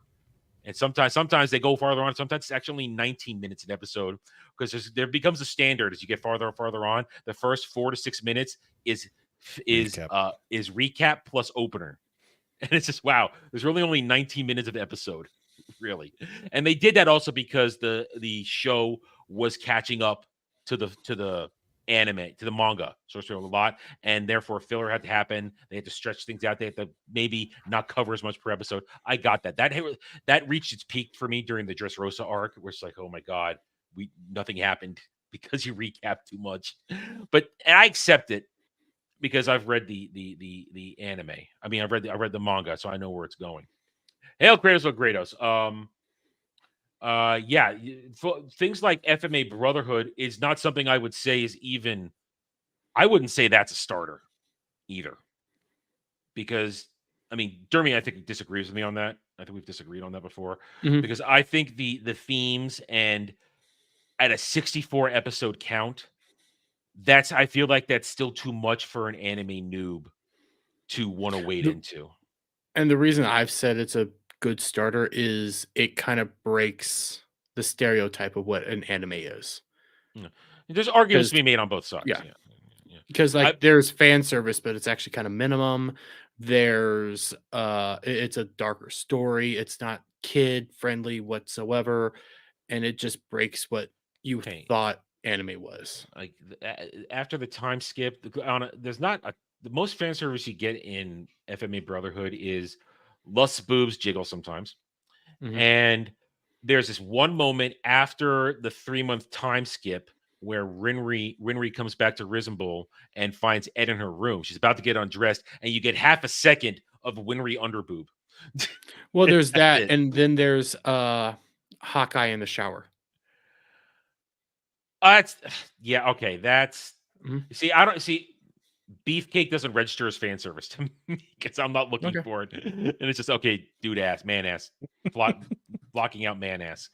But no, Clifton, no. I mean, you can. Yeah, but that's It's better Oh, than yeah, Boku no we've, Pico. yeah. Clifton's he's my editor for Yeah. the videos that we do, and yeah, we've tainted him pretty Mhm. good. Yeah. Good. So let's round this out because Brandon, I see you got to go now. Yeah, So these the tourists, they're a problem.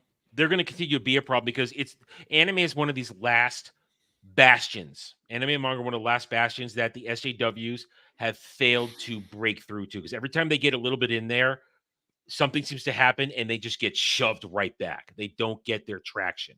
They don't get a Yeah. foothold. So Brandon, why don't you give some closing words on this, and then you could say your farewells. Well, what I've seen of One Piece so far, I love it. I do like the original animation style personally.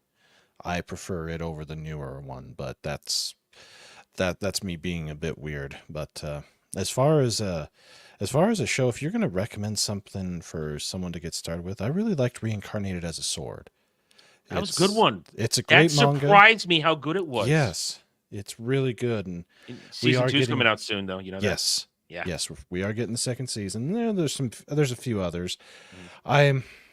There's a part of me that wants to say go back to the beginning, go to the classics, but watching Lady Oscar, The Rose of Versailles, or Space Adventure Cobra, they're not easy to watch. Even back then, they're very heavy in their subject matter in comparison to some of the other stuff. So it's one of those It's things. rough. Yeah, I it mean, can be. I'm Even gonna though those have two are to, great shows. even though the very first episode of this show was an anime starter guide. I kind of want to do that because one of the co-hosts that I had at that point, it was a little rough, and it was the first time this show we did the first episode. So I might still stick to what I said there, but I feel as though we need to have that discussion again, make some lists, put them out there, and show people how you started. Because what I did, I divided it into categories and which ones would fit best with starter. And one of my always things, and I think our friend Vinzer put it up here. To me, there should be certain amount of episodes that start people on something that doesn't feel threatening in terms of volume, like something I Zom like. 100. Oh God! Newsflash, we're watching that next month. Yeah. See, I tried watching Zom 100 and I couldn't do it. I skipped it because the shills were slobbering over it, both good and bad. I'm like, well, they're talking that way about it. I want nothing to do with it. But Dermy here is exercising his right of choice and making me watch it next month. So It's actually really good. After how far did you get into it, anime guy? What was that? How far did you get into it? I got 3 episodes in and I'm like, no. I typically don't do zombie shows too well, so It was a different type of zombie show. I think Yeah. if you keep chugging along, you would start seeing like what some of the charm is in it. I mean, yeah. And as far as hold on one second. no problem. I'll say, well, Excuse me. There we go. Okay. If I was there are several shows that I do have on my easy to watch, easy to get into, fantastic, would be a good first anime or manga to read, and Clifton's got it there. Assassination Classroom is one of them. I wasn't a fan of Assassination Classroom. I didn't like it. I absolutely It love gets it. pretty good. Yeah, it does get really good. But I watched it, and then I started watching, and then I dipped out. But then when the manga was ending, I quickly burned through it to see how it ended, and I was like, not my thing. Not my thing. Yeah, but at least there's 2 things we can say about it. Yeah. It has a completion in the books, and it has a completion in the anime. It actually finishes the way it should. Mm-hmm. Yes, so that's a rarity. And that's one of my recommendations. Always choose something. If you're starting somebody off on anime, give them something that has closure. Yeah. Give them a nice pocket series that starts and ends, and hopefully one that has the real ending, not a butchered ending, as we've mentioned already. Because that's important. I know this one's probably a little controversial, but I'd say Dragon Ball. Not Z. Original. Not Super. Not GT. Yeah. Dragon Ball. GT doesn't exist. GT doesn't exist. No, not real. Yeah. GT is the Toriyama Sensei. Stepchild. Toriyama Sensei didn't create it, therefore it's not legitimate. Exactly. They're very simple. Or I also let's see what else. One of my favorites that I have on my list is Record of Lotus War, OAV. You see, I've almost finished that. I'm Oh. at 10 episodes in. I've never finished it before, so Mm. I've got only 3 more to go. The But original 12 are great, and then I do recommend watching Chronicles of Rowan Knight because that follows the light novels more, hmm and it continues and it goes forward. But don't watch the dub. The dub is atrocious. Watch the subs. It really think- was a horrible dub. absolutely. Yeah, I think my And I do problem is recommend with when it comes to recommending anime is I just jumped headfirst in, so that's what I usually tell people to do. Yeah. Mm. And anything from Rumiko Takahashi is always on my list. I absolutely love Ranma. I love Urusei Yatsura, both the old and the new. She's there's a reason why she's been the most successful female mangaka ever. True. Very So. true. Mhm. Very true. All right. Well, Brandon, it was a pleasure having you here. Yes, And, thank you. you want to It's a promote pleasure. anything on the way out? Let's see. Yes, this Saturday, Anime 101. I've got special guest Hypnotic coming Ooh. to town. Ooh. Yeah, that's going to be a good conversation. Of course, I've got Dermy showing up here in, I believe, 2 weeks or thereabouts, and Yes. I've got a few more times that I need to get booked, and almost have a full schedule for the month of March, and I'm going to really try to do a daily stream for playing games that are made in Japan, because when it goes to those, they typically just are better. So right now my game list is Ni no Kuni, Wrath of the White Witch, Tales of Symphonia. Yeah. Oh, Tales of Symphonia. No, I never played Tales of Symphonia. I played other Tales games, just not that one. I've got Near Replicant and Near Automata, Pal World. Hey. Yeah, I've got Pal World. I haven't played it yet, but I'm going to play it. Yeah, we're And, on a break because our server doesn't want to behave itself. And I'm going to play the PSP version of Persona 3. I know people who are hardcore Persona fans. Never really was Yeah. my thing, but they are hardcore on that one. I want to get into it. Yeah, Persona is really good, and they're actually supposed to be redoing Shin Megami Tensei, the 5th one of it, before they split it off into, or went more with the Persona name as opposed to the Shin Megami Tensei. Yeah. So that'll be fun. But yeah, I got the games to play. I just need to sit down, do it, stick to the times, and have some fun with it. Besides talking anime and talking games and watching this season. I didn't start off with as many shows this season. I haven't even. I'm waiting another 2 weeks before. Well, I start let's the put it this season, way. so. This season is the season of degeneracy and the season of absolute freaking palate cleanser cuteness. Last check, I think I had 15 shows that are on my list for this season. I still need to actually. I know everybody was going crazy over that Fearin show. Yeah, That Freyren is fantastic. Farron, I was waiting till it was done. That's my thing now because I have so much going on these days. I kind of just wait till the season's done and then I just do my marathon. I'll go through all 12 of it. And since Fearon was 26 episodes, 25 episodes, 28. Okay. Yeah. So I was just waiting till it's done and then I was going to get into it. So I'm looking forward to that one. I'm looking forward to next season. Season 3 of Reincarnated as a Slime is on the way. Yep. Slime is Finally. coming back. Yes. But from the past season that carried over to this one, Freyren, Apothecary Diaries, and Shangri-La Frontier. They're fantastic. They're A tier, S tier level type shows. Okay. And then new this season that I've kept, Dungeon Meshi or Delicious in Dungeon. I've heard about that one. That's fun, We'll talk about fantastic. that one. Our first 70s-esque super gay mecha show, Brave Bong Bravern. Bravern is so gay, but it's so fun. It's an excellent mecha show. It's actually really good, but as I said, they really play up the double entendres and everything, and that's what makes it funny. That's what works. We're hoping in the future to go over more picks and early picks and final picks of seasons, but Dermy's usually behind, and now with the way I'm changing looking at it, I'm also usually behind now myself. So I've kind of moved away from promising that. Because I try to stay current. I've actually, because of trying to do this and trying to watch some of the other stuff and things that have happened, I'm behind by about 4 episodes, but I try to keep up within one week. So I've got some binging to do. I just want to enjoy something in its entirety right away. basically because I subject myself to so much shit that usually after a month or two of crap, then suddenly I find I'm at the end of an anime season, and that means I've got probably 100 episodes worth of stuff to just Yeah. dive into, Got stuff to and dive it just into. it cleans me. It heals my soul.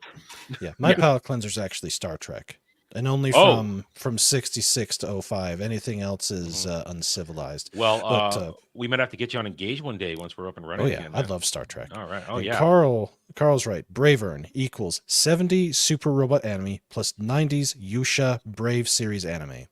It really is. It's an amalgamation, and I wouldn't have thought that it was fun because I normally don't go for shows that overdo some of the gay tropes. hmm I think this one's funny, and I enjoy the crap out of it. I think it's funny. It's sometimes those ones you don't think there's no way I'm going to like this that end up being some of the things that tickle you the most in that moment. Yeah. And it's like, man, I just had a ball doing this one. Ooh, this looks One of the ones I didn't think I would enjoy was Reincarnated as a Villainous. I didn't think I'd like that at all. That show just warms my heart. Yeah, there are several like that, and I've got my Annie list. This is what I use for it. But to the other shows that I would recommend and that I've kept, 'Tis Time for Torture, Princess. It's funny. Fluffy Paradise. Those two are the palate cleansers to get rid of the degeneracy from the season. And I really have liked the Unwanted Undead Adventure. It's that's on my list to watch. That's on my list to watch right now. Yeah. And of course, I do like how this one started. I'm behind on it, but The Wrong Way to Use Healing Magic has been good so far. I love Mashal. I think it's hilarious. And of course, you can't go wrong with the waifu of waifus, the OG waifu, Lum. Yeah. And this has been a fantastic series. But I dropped most of the degenerate stuff because it just doesn't tickle me as it would have maybe if I was still in my 20s and single. So that's fair. yeah. There's even some degenerate stuff that I'm like, that must be saying something. Chain Soldier was one of them, and it's not as bad. See, that one I felt it needed to be more degenerate than what it actually is to make it work. But that's just me. And then you've got Gushing Over Magical Girls, which if you try to search that, you don't get an autocomplete. It shows you where that one sits, and that one is. It's not the most degenerate thing I've ever seen, but for a modern anime, oh yeah, at least something that doesn't have the straight up NC-17 adult rating. I don't think I've watched anything degenerate lately. I mean, of course, regular fan service stuff comes across my view. Sometimes like, okay, great, fine, enjoy it. But I don't think I've watched anything remotely degenerate as of late. At least nothing none of the shows that piqued my interest ended up being super degenerate. Yeah, well, that one is, and there are parts of it that it's definitely funny, but you have to just be at that right age, and I know that for myself, I am not.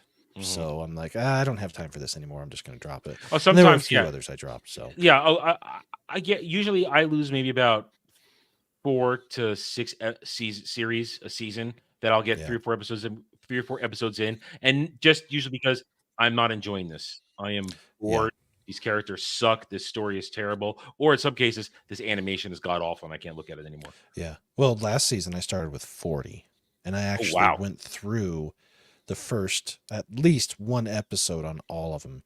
And by the time it was done, I was down to 9, and 3 of them are carryover. So yeah, I mean, usually, like I said, at best maybe I'm edging towards 20 on a good season, but more often than not, I'm between usually 10 and 15 because I'm still, even though I'll watch other things, I'm still very particular about what I'm going to watch. Yeah, and I've had to become more picky myself. So, and sometimes in the end it cuts us down, like you said. Usually it ends around 9 or 10.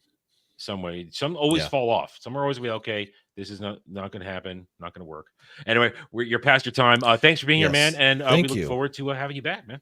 Absolutely, I definitely appreciate being here and being able to talk weeb with other weeblings and otakus. So hopefully next time we'll have a show that you'll find more interesting. As I said, I don't know if I'm going to be able to complete it. I'll watch the movie, and that'll probably solve most of my issues. Yeah. So yeah. And again, like I said, I chose this one for a couple of reasons. I wanted something classic, and I want to see how Derma reacted to a fantasy mech. and that's kind of the reason. Awesome. So anyway, all right, Thank you, take it gentlemen. easy, man.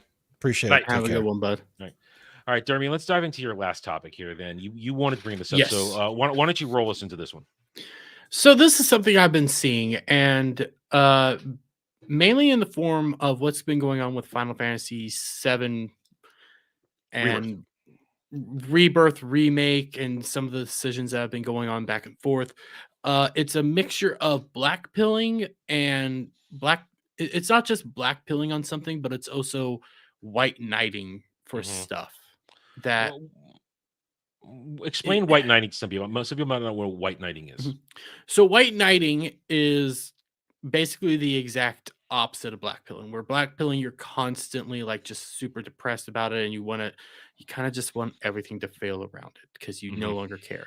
Whereas white knighting is you're super positive to the point that you won't even let people's criticism of something, even if it's not super like pushbacky, be a thing, and you have to dunk on them constantly. You literally sweep in as the white knight to protect your princess with your shield, no matter what. It's that's where it comes from, and you're basically a stand shill. It's a version of a stand in the shill, and it is really revolting. White knights are terrible because, as you said, there's no reasoning with a white knight.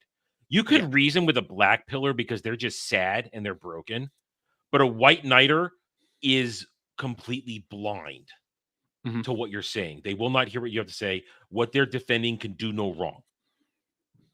Yeah. And I've been seeing this a lot more in regards to like Rebirth. We had that. What happened basically was, hey, we had the bikini scene come out, and the world was being healed by Tifa's massive jugs. Rightfully so. But then after that, and actually, I do think this is on Square Enix's feet as bad optics, bad timing, and it does also go to the actual ethics department because that's where this continuity era did start. I don't think they're still there, but because of the continuity era, they decided to go back into remake, which is a 4+ year old game, and then censor Tifa. Well, Adjust your I'm outfit still to match. adjust her I outfit just to saw match, it which this afternoon in Rebirth. I saw it in all its adjusted scene this afternoon in Rebirth. It's basically now she's wearing a buttoned shirt right down the center where her burgeoning boobs are growing. and through that you have seen people blatantly come out and say ethics department still there, ethics department still there, ethics department still there, boycott, Yes. boycott, boycott, don't buy, don't buy, don't buy.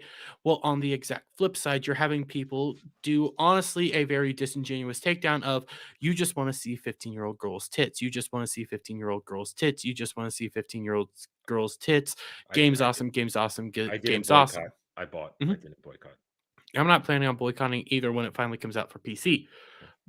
But through this, you're also getting people just on both sides, and I don't understand it anymore.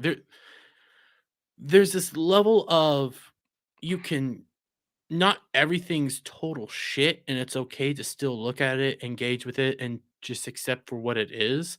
And at the same time, it's okay to criticize something even if you like it. We did that tonight. Yeah. I do it every Sunday with Jed. I mean Saturday with Jed. Every Saturday we criticize things we like. Yeah, like that's I literally did a video praising Square Enix and then another video kind of shitting on Square Enix because I thought the decision was stupid and I don't like retroactive censorship. I've said these decisions are stupid, but I'm not going to lose my shit over it because in the end, and listen, we've had this debate on several different shows. Is censorship bad? Yes, because it shouldn't happen. There's no need for it to happen. There's we don't need any of this whole making it suitable for modern sensibilities. It's all bullshit. But at the same time, just because something happens doesn't portend doom. It doesn't mean the sky is falling. It can be stupid, but at the same time end up being harmless. And it doesn't necessarily mean it's a door through which all these things are walking. And when it came to the shirt, when it came to like the retroactive and I don't really like calling it censorship because I don't think it's a censorship. It's a retroactive change that they caused because they had an ethics department that was retarded. Um, Yeah. And just to bring it up here, Carl Carlson thinks they're still there. I disagree. I think that Square Enix, when they sold off all their Western uh wings, all their Western companies here, that lost them millions, hundreds of millions of dollars last year. When they sold those off and are now in the process of restructuring the company to go back to their roots, I think they are getting rid of these bad Western influences that infiltrated from their Western corporation, the rest of the corporation.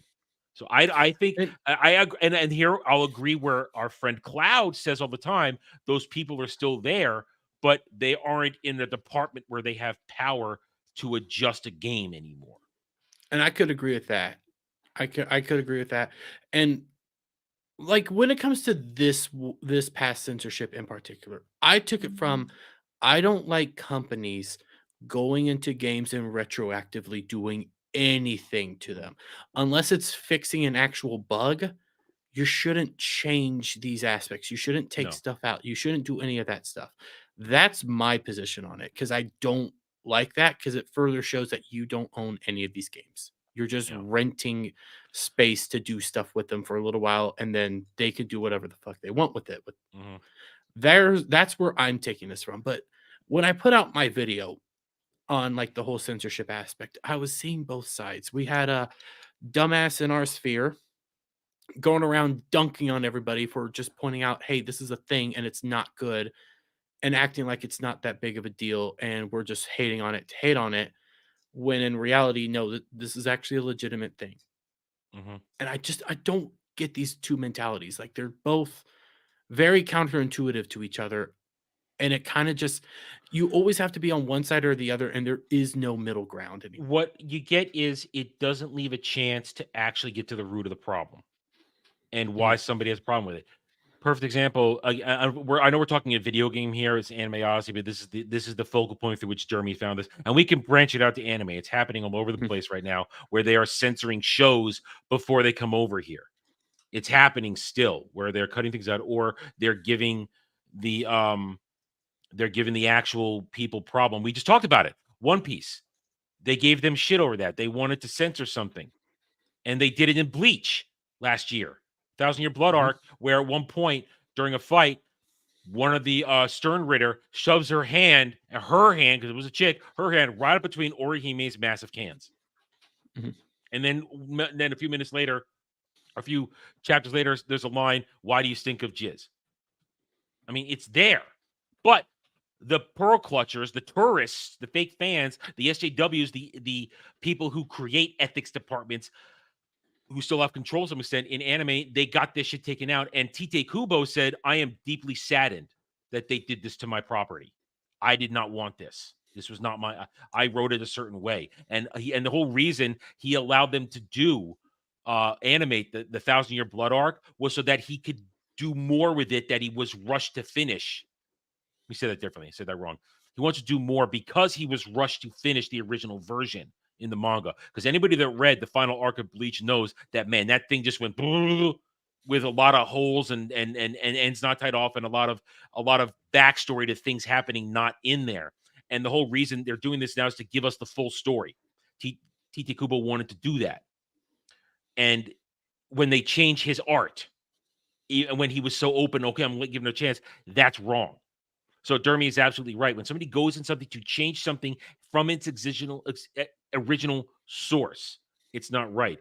And now back to Final Fantasy is the other thing. I just finished playing Remake the other day, getting ready for starting Rebirth today.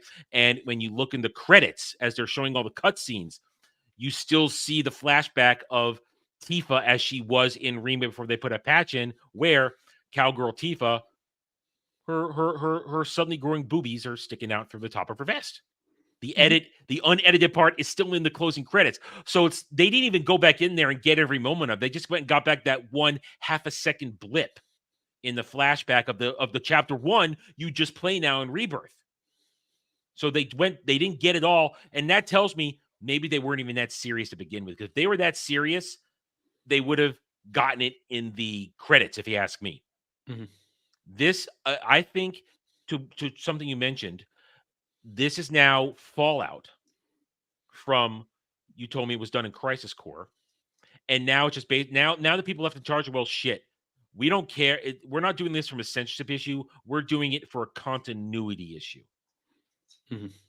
And that's what And I I can see it agree. as now. And that is where I come into the side of, this is why you don't run around screaming with your head on fire that something's happening. Oh, censorship was all done. This is the part I want to talk about it now, where I don't appreciate whether it's a website or YouTubers that jump on this topic where either A, they have no real basis for doing it, and therefore it becomes a true grift, not the silly grifts that you and I do in the fellowship, where we take part. Mhm. Oh, we're grifting on this because we're yanking on the low hanging fruit, but we still actually talk about this shit, so we're legitimately talking about it. No, I don't like it when a website puts out an article about it solely for the purpose of ginning up one of the sides you're referring to, the Black Pillars or the White Knighters, depending on which one they want to gin up. Well, I don't like that. That pisses me off.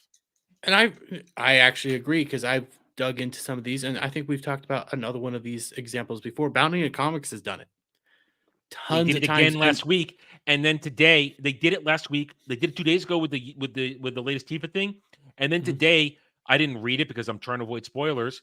They dropped what looks like a very positive review of Rebirth. yeah, So on the one hand, one of their associates, one of their contributors, did a grift gaslighting article about how, oh my god, censorship is going to ruin everything. They took away Tifa's boobs, and then suddenly, oh, this game's great. but it wasn't even. I haven't even read their article. I'm willing to bet it wasn't even accurate because I've been seeing They are they inaccurate. censored Rebirth. Yeah, yeah. They've censored Rebirth. They've censored Rebirth, and when it comes to the style of stuff, it's take it for what it is. Mm-hmm. Look at it for what's going on right here. And I was watching Papa Gundam's stream today from yesterday and everything, and he had this actually really funny dude on who's completely demonetized, but he's now just going out there to have fun. But he said something very smart. What Square Enix is doing is a step in the right direction with the whole bringing the beach scene out, bringing back Tifa's tits. Mm-hmm. What they did in regards to this retroactive censorship, even he called it that, but I think that's the wrong term. It was bad PR Mm-hmm. at the worst possible time.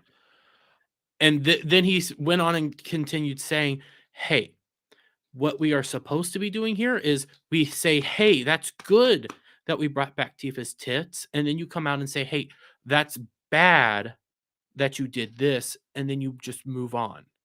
It's not, oh my God, let's boycott and destroy everything when you don't know what's fully going on there. And on your aspect of everybody was making something out to be much bigger than it truly was, we had the panties incident. Mm-hmm. We've had I did the there was an scene. incident before. You still go. I did the scene today. Mhm. You go into her room, you mess around in her closet, and both her and Aerith both call you an asshole for doing it. But So no very panty. similar to But their panties weren't about you. You're just seen rummaging through her closet. She goes, "You went through my closet?" Yeah, I did. Cloud, and they both go, "You asshole!" They still yell at him. Of course, now the only difference is there's no panties mentioned, but you're still called an asshole for rummaging through her stuff. To me, it's the same concept.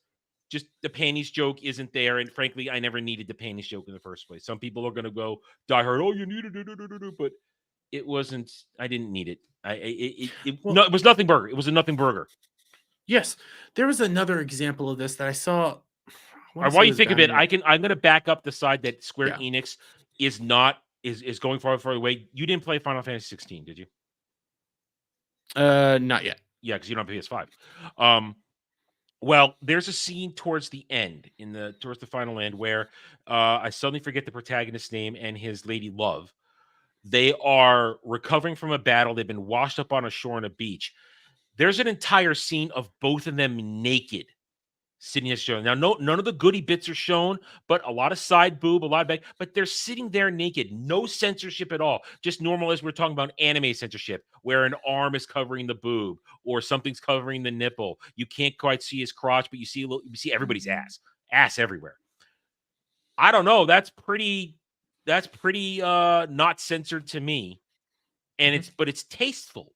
It's a scene where they're sharing their emotions and they're coming clean about stuff. But there's nudity there. And nobody talked about that Square Enix did it. No, they just want to talk about the fact that, oh no, Tifa had her cleavage covered up when she was 15. That's what they want to talk about. Mhm. That's what I say in the end when these conversations happens. And like you, I'm frustrated that only the extremes are being heard, and it makes both their opinions to me disingenuous. Because on the one side, you have both sides. Well, I'm sorry, on both sides, you have people who are either not going to listen or want to hate something. Mhm. And to me, the most experience I've had is the people who just want to hate this game because it's not the one-to-one. That's my experience right now. And I've been playing Remake right now, and I just battled Rude. I'm not super far into it. I'm willing to bet. I think that's chapter 8 of 18. There are Yeah. 18 chapters. So Oh, then I'm decent. I'm a decent way in. Yeah.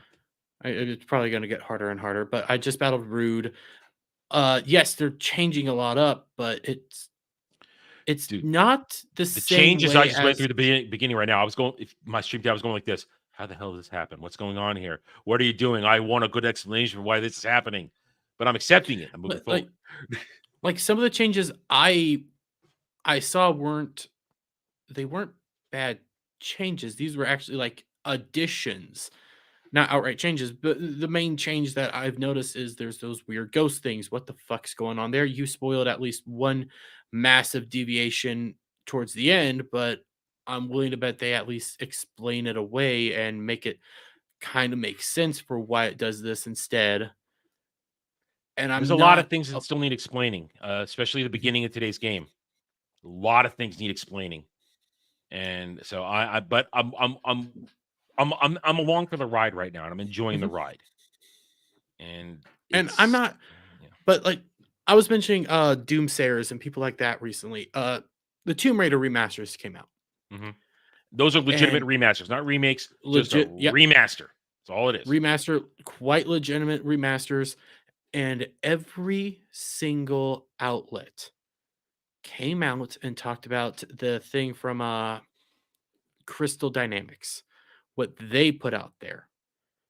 And then you're sitting there and you end up looking into what Crystal Dynamics did. You look into the game and you're like, oh, Crystal Dynamics didn't even make this game. They're just putting this out there as a virtue signal because they hate what they did here. But everybody ran with Crystal Dynamics made this because they own Tomb Raider's IP. They don't even dig into what's actually going on there, and they just want to rile people up. They just want to rile everything up. And it's like, guys, look deeper. For once, just please look deeper. You do it good in other areas. Why can't you do it here? Why do you have to take that the little thing and just go like, get angry? Listen, it's what I said a few weeks ago when we touched this conversation before. The pendulum is swinging back, and it's the opposite effect. People are so damaged with what's been going on. Now they're going to hold on to it on our end, and they're going to overreact in the opposite way. That nothing can change, none of this, or they're going to dive into things that made people go, "Oh my God, they're doing it again," and gaslight. Because let's be honest, a lot of these people have relevancy because they call out this shit, and if the shit isn't there to call out anymore, then what do they do? I mean, what do we do? Well, we'll just start talking about the things we like. It's very easy. It could be a very easy transition for us. I don't need to review bad shit. I just review bad shit because it's there. When it's gone, I can easily change gears. I'm legitimately thinking of reviewing and watching Shogun because it looks so good. I'm just not interested. I prefer. I listen. I love. Shit. I just forgot his name. Fuck. The actor. No. The writer. Oh. No. Shit. Hang on. Fuck. God damn it. I'm trying to remember. I just too many names tonight, and it's 10:30. Everything's gotten knocked out of my head. Who wrote the whole Asia series? Just suddenly forgot his name. He's dead. Crap. I mean, any minute someone's gonna correct me in the chat. I know they are. Fuck. I don't have any of the books in here, and I don't know if it's on my Noble House DVD. Noble. But anyways, like continuing on, Uh, like we can transition to talking about good stuff too. We can do things that we like. There's tons of discussions that we can just start making videos of. Hey, Clavell. this was freaking awesome. James Clavell. Sorry, just finish. Let me Mhm. finish. I love James Clavell's stuff, but I'm interested in the other side of the Asia Saga, not the Japan side. So I'm not Mhm. interested in Shogun. So I'm a big, I don't know what the term is, Japanophile or something like that. There's a correct term, like there's an Anglophile, which is like what Jet is. There's a Japanese I know version what of I it. know. I know what it is. I know I know what it is. I know. I just forget the term right now. Yeah, I know. I mean, obviously, I'm kind of an I know otaku you over are. here. Yeah, I Obviously, know. I'm Yeah. deep into that stuff and love every aspect of it. But you're right. We can just immediately change up our things and start talking about good stuff. We Yeah. can talk about other things, and there's still going to be shit things to talk about. Yeah. I do news reviews and play video games. There's always going to be news. There's always going to be Mm. something to There's always do. news. I mean, I once a week. I do twice a week. I've got 2 separate streams.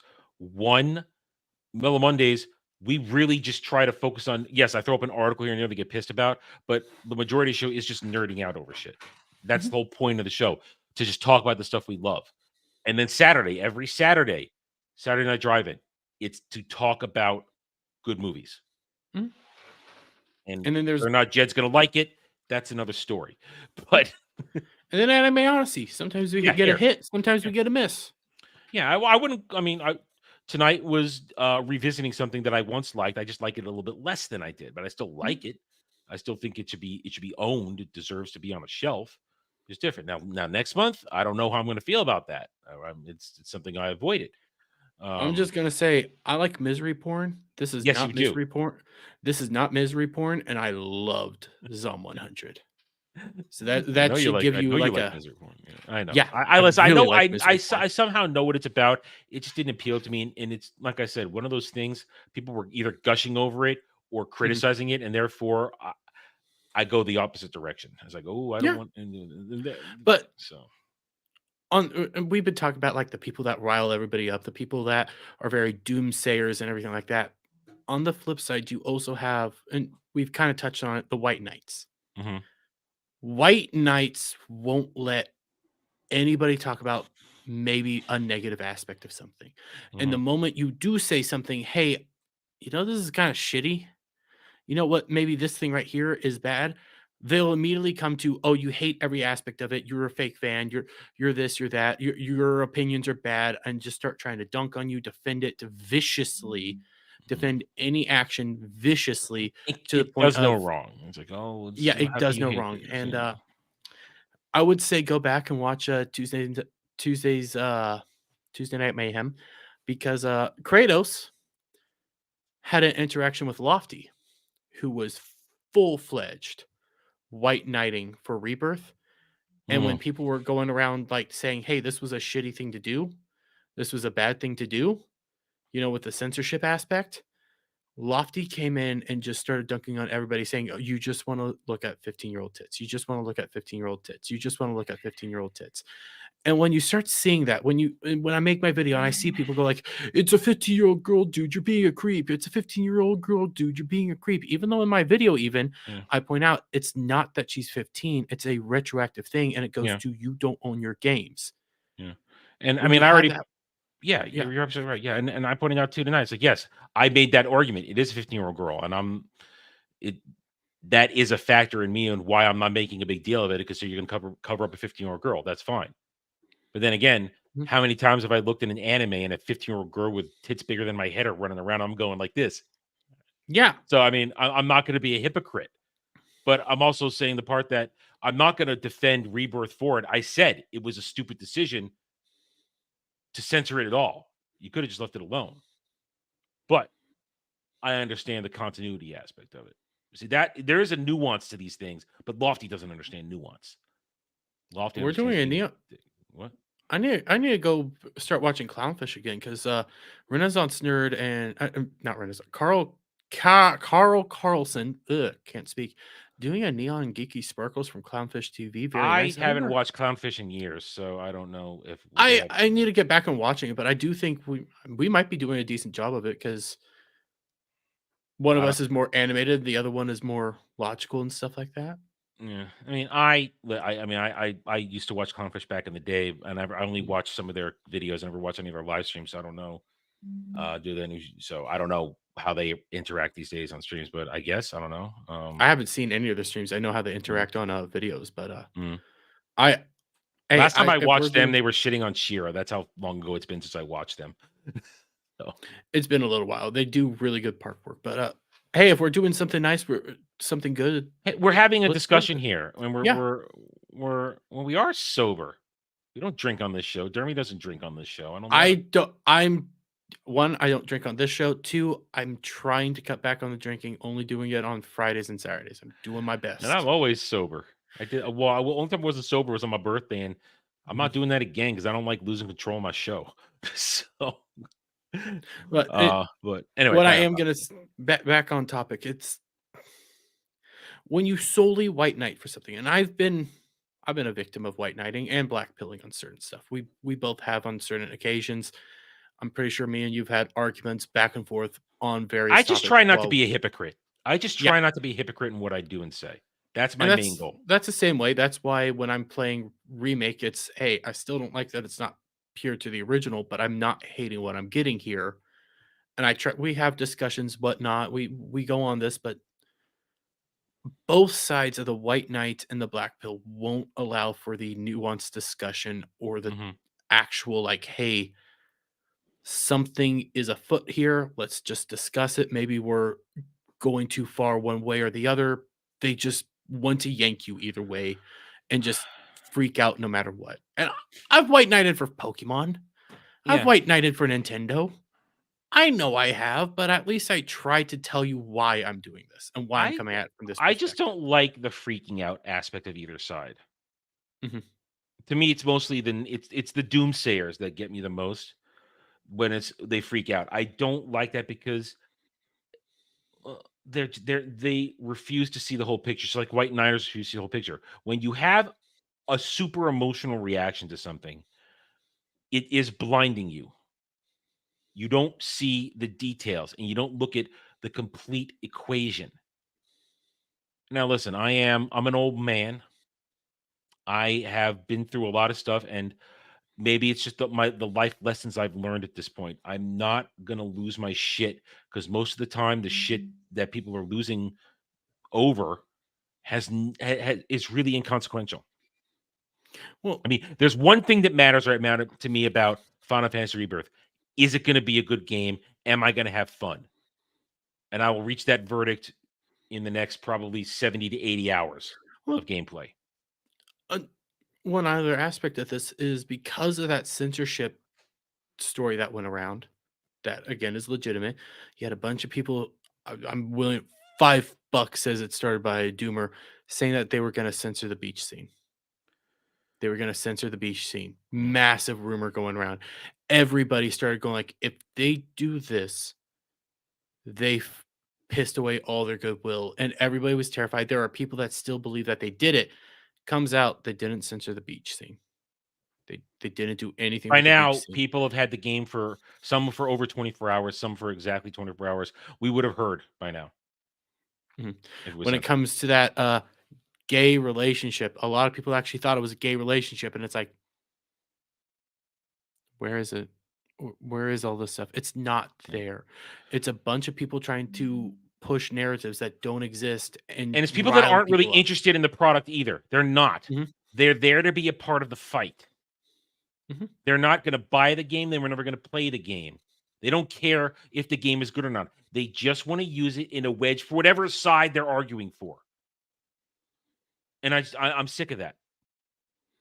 My hobby, your hobby, our hobbies are not chess pieces in your bullshit to try and get relevancy or to try and get any sort of political clout. And I've blackpilled before. I never want to do it again. It was a horrible experience. I did not like feeling that way about something I loved. I will never black pill again. I hated it. I was miserable. And I see Alpha Omega saying it's because Fairy Tail game was uncensored, but a day one patch came out and censored it in a bait and switch. But I don't think the Fairy Tail game was made by Square Enix. So these are other aspects that you have to look in when you start discussing this stuff and start going over this stuff. It's like, who did this? Where did they come from? What's going on here? And people just go like, well, Japan anime, they're gonna do it. And sometimes, when did it start? What Mhm. instigated? When was the catalyst point? And it reached a point where it couldn't be stopped. And Mhm. that I want to ask these types of questions. Is it who's involved? Is the current leadership involved with it, or is something they had to carry over? Well, like, Because sometimes, let's be honest, sometimes in some cases there are legal things in play. If something's been started and put into action, and money and investments put into it, you can't just make it go away. There are Mhm. legal consequences. You have to go through with it. Then the best case scenario is, if you're the ones who come in charge to fix the mess that this is kind of a resulting out of, you just got to mitigate it, say you're sorry, and do something to distract us. Because, hey, listen, we're all easily distracted, and then Mhm. move on and do good work. Well, on the same side of that, you have people that started talking about, because of Pal World, a lot more people are talking about Pokemon, and you had Pokemon Day and Pokemon Present come out, and I was seeing people go like, "Oh, Pal World came out and they didn't even adjust for it. They're going to continue going down this weird path that they don't even know about." And it's like, this game was already in development well before Pal World came out. Mhm. Like, they can't auto correct that much. Yeah. But they thought that they could, and you Well, start getting to these people that just don't understand how these systems actually work. that's a great point. This Mhm, It's a great point, because we may think in our little worlds that it's so easy to fix something once it's been put into play. It isn't. mhm, It isn't.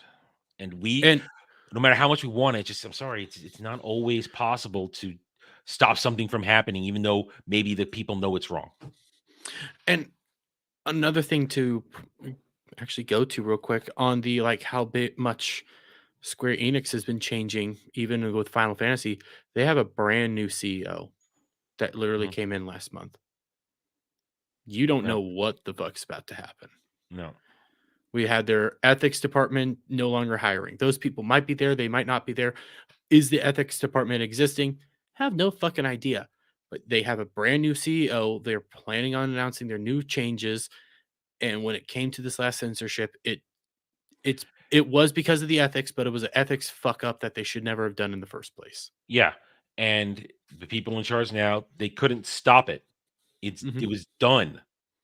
I mean, it's fait accompli. And now look at what they do going forward. mhm.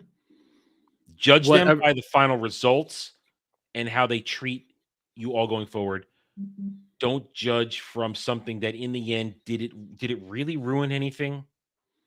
Was it really a herald? Was it really a herald for the apocalypse that you think it might be? Now, it takes time to make that judgment, but you and I and other rational people were able to take that moment and look at the full picture. And as some of the chat has said, we don't want to let ourselves be influenced by people who just want to influence us for whatever the reasons, that have nothing to do with actually putting out something quality as a product. They just want it for a wedge in their in their political games. Mhm. And Vin Zinger brought up an example, what Pasobic did with Tulsa Mhm. King, Tim Pool did with Mario. People that don't, and you've said it before, people talking about shit they shouldn't be talking about. Yes, stick to your wheelhouse. Talk about your shit. Yeah, Now, talk about Civil yeah, War and everything like that and make me feel like the world's falling apart.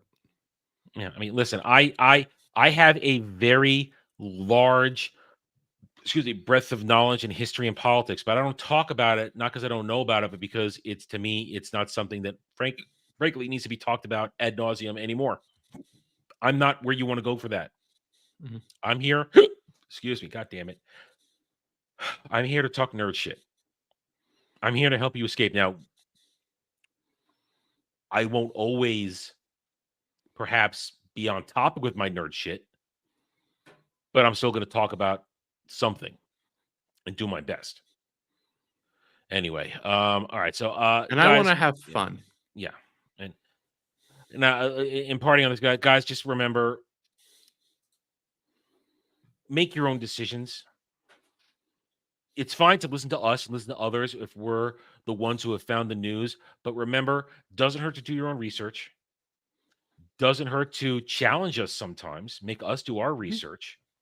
But also remember, don't be too influenced by what others say. If it's a big fight going on, try and look at the whole equation. And more often than not, you will find the answers you need to come to a conclusion that will be comfortable with you. That's my advice on that. And don't freak out. Don't freak out. Freaking out solves nothing, because then you're not thinking clearly, and you may say something that you don't mean to say.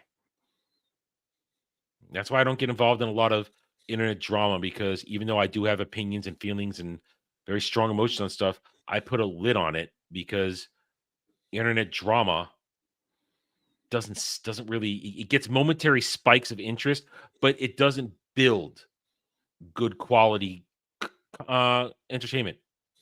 It's a train wreck, and train wrecks are not pretty. They're interesting, but they're not pretty. Internet drama can also destroy your channel, destroy your life. You can chase friends away. Staying out of it is always the best decision. Yeah. As fun as it is to maybe throw that hand grenade in sometimes. I mean, we all comment this up, but you know what? We comment in private. If you need to talk about it, find somebody or some people you can talk about it with in private, so you can just get it out of your system, so you don't get involved. I mean, Dermy and I both know exactly what we're thinking about right now. There are things we would love to talk about with certain internet dramas going on right now, but we don't, because it doesn't serve the greater purpose or interest of you and the entertainment you come to us to find. All right. With that, we are over 2 hours in, and we don't even have a guest anymore. So no point in meandering about. So Dermy, reiterate, what is our show for next month in March? Our show for next month in March, by the way, also my birth month, even though I celebrate a birthday because I'm not a bitch. Will you be a man and just celebrating your day? I said my day. It's my birth know, but you month, but I started only with celebrate birth month, you giant woman. I said I'm not a bitch. I celebrate a birthday. But It's you just my started it birth with month. I'm not going to let that slide. Well, because of this fucking show, I have to point out it's my birth month. Okay, we do it once a month and not once a week. So, Shut up. Yay. Anyways, but we will be doing Zom 100, honestly a fun show, a different take on like a zombie apocalypse, and does stuff that I was not expecting. Tons of fun, tons of enjoyment, and honestly, in a weird way, fucking hopeful, which is the exact opposite of stuff that I like.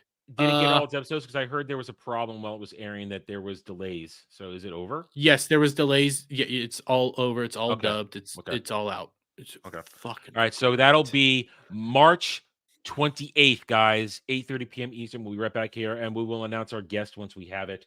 So thanks to everybody that hung out with us tonight across both channels. We hope you had a good time. Hit those like buttons, subscribe to the channels. Brandon's channel is in my description below, so you can find him on his YouTube channel there. And we will see you guys next time. Until then, guys, take it easy. Have a good night or day wherever you be, and enjoy a little Tifa.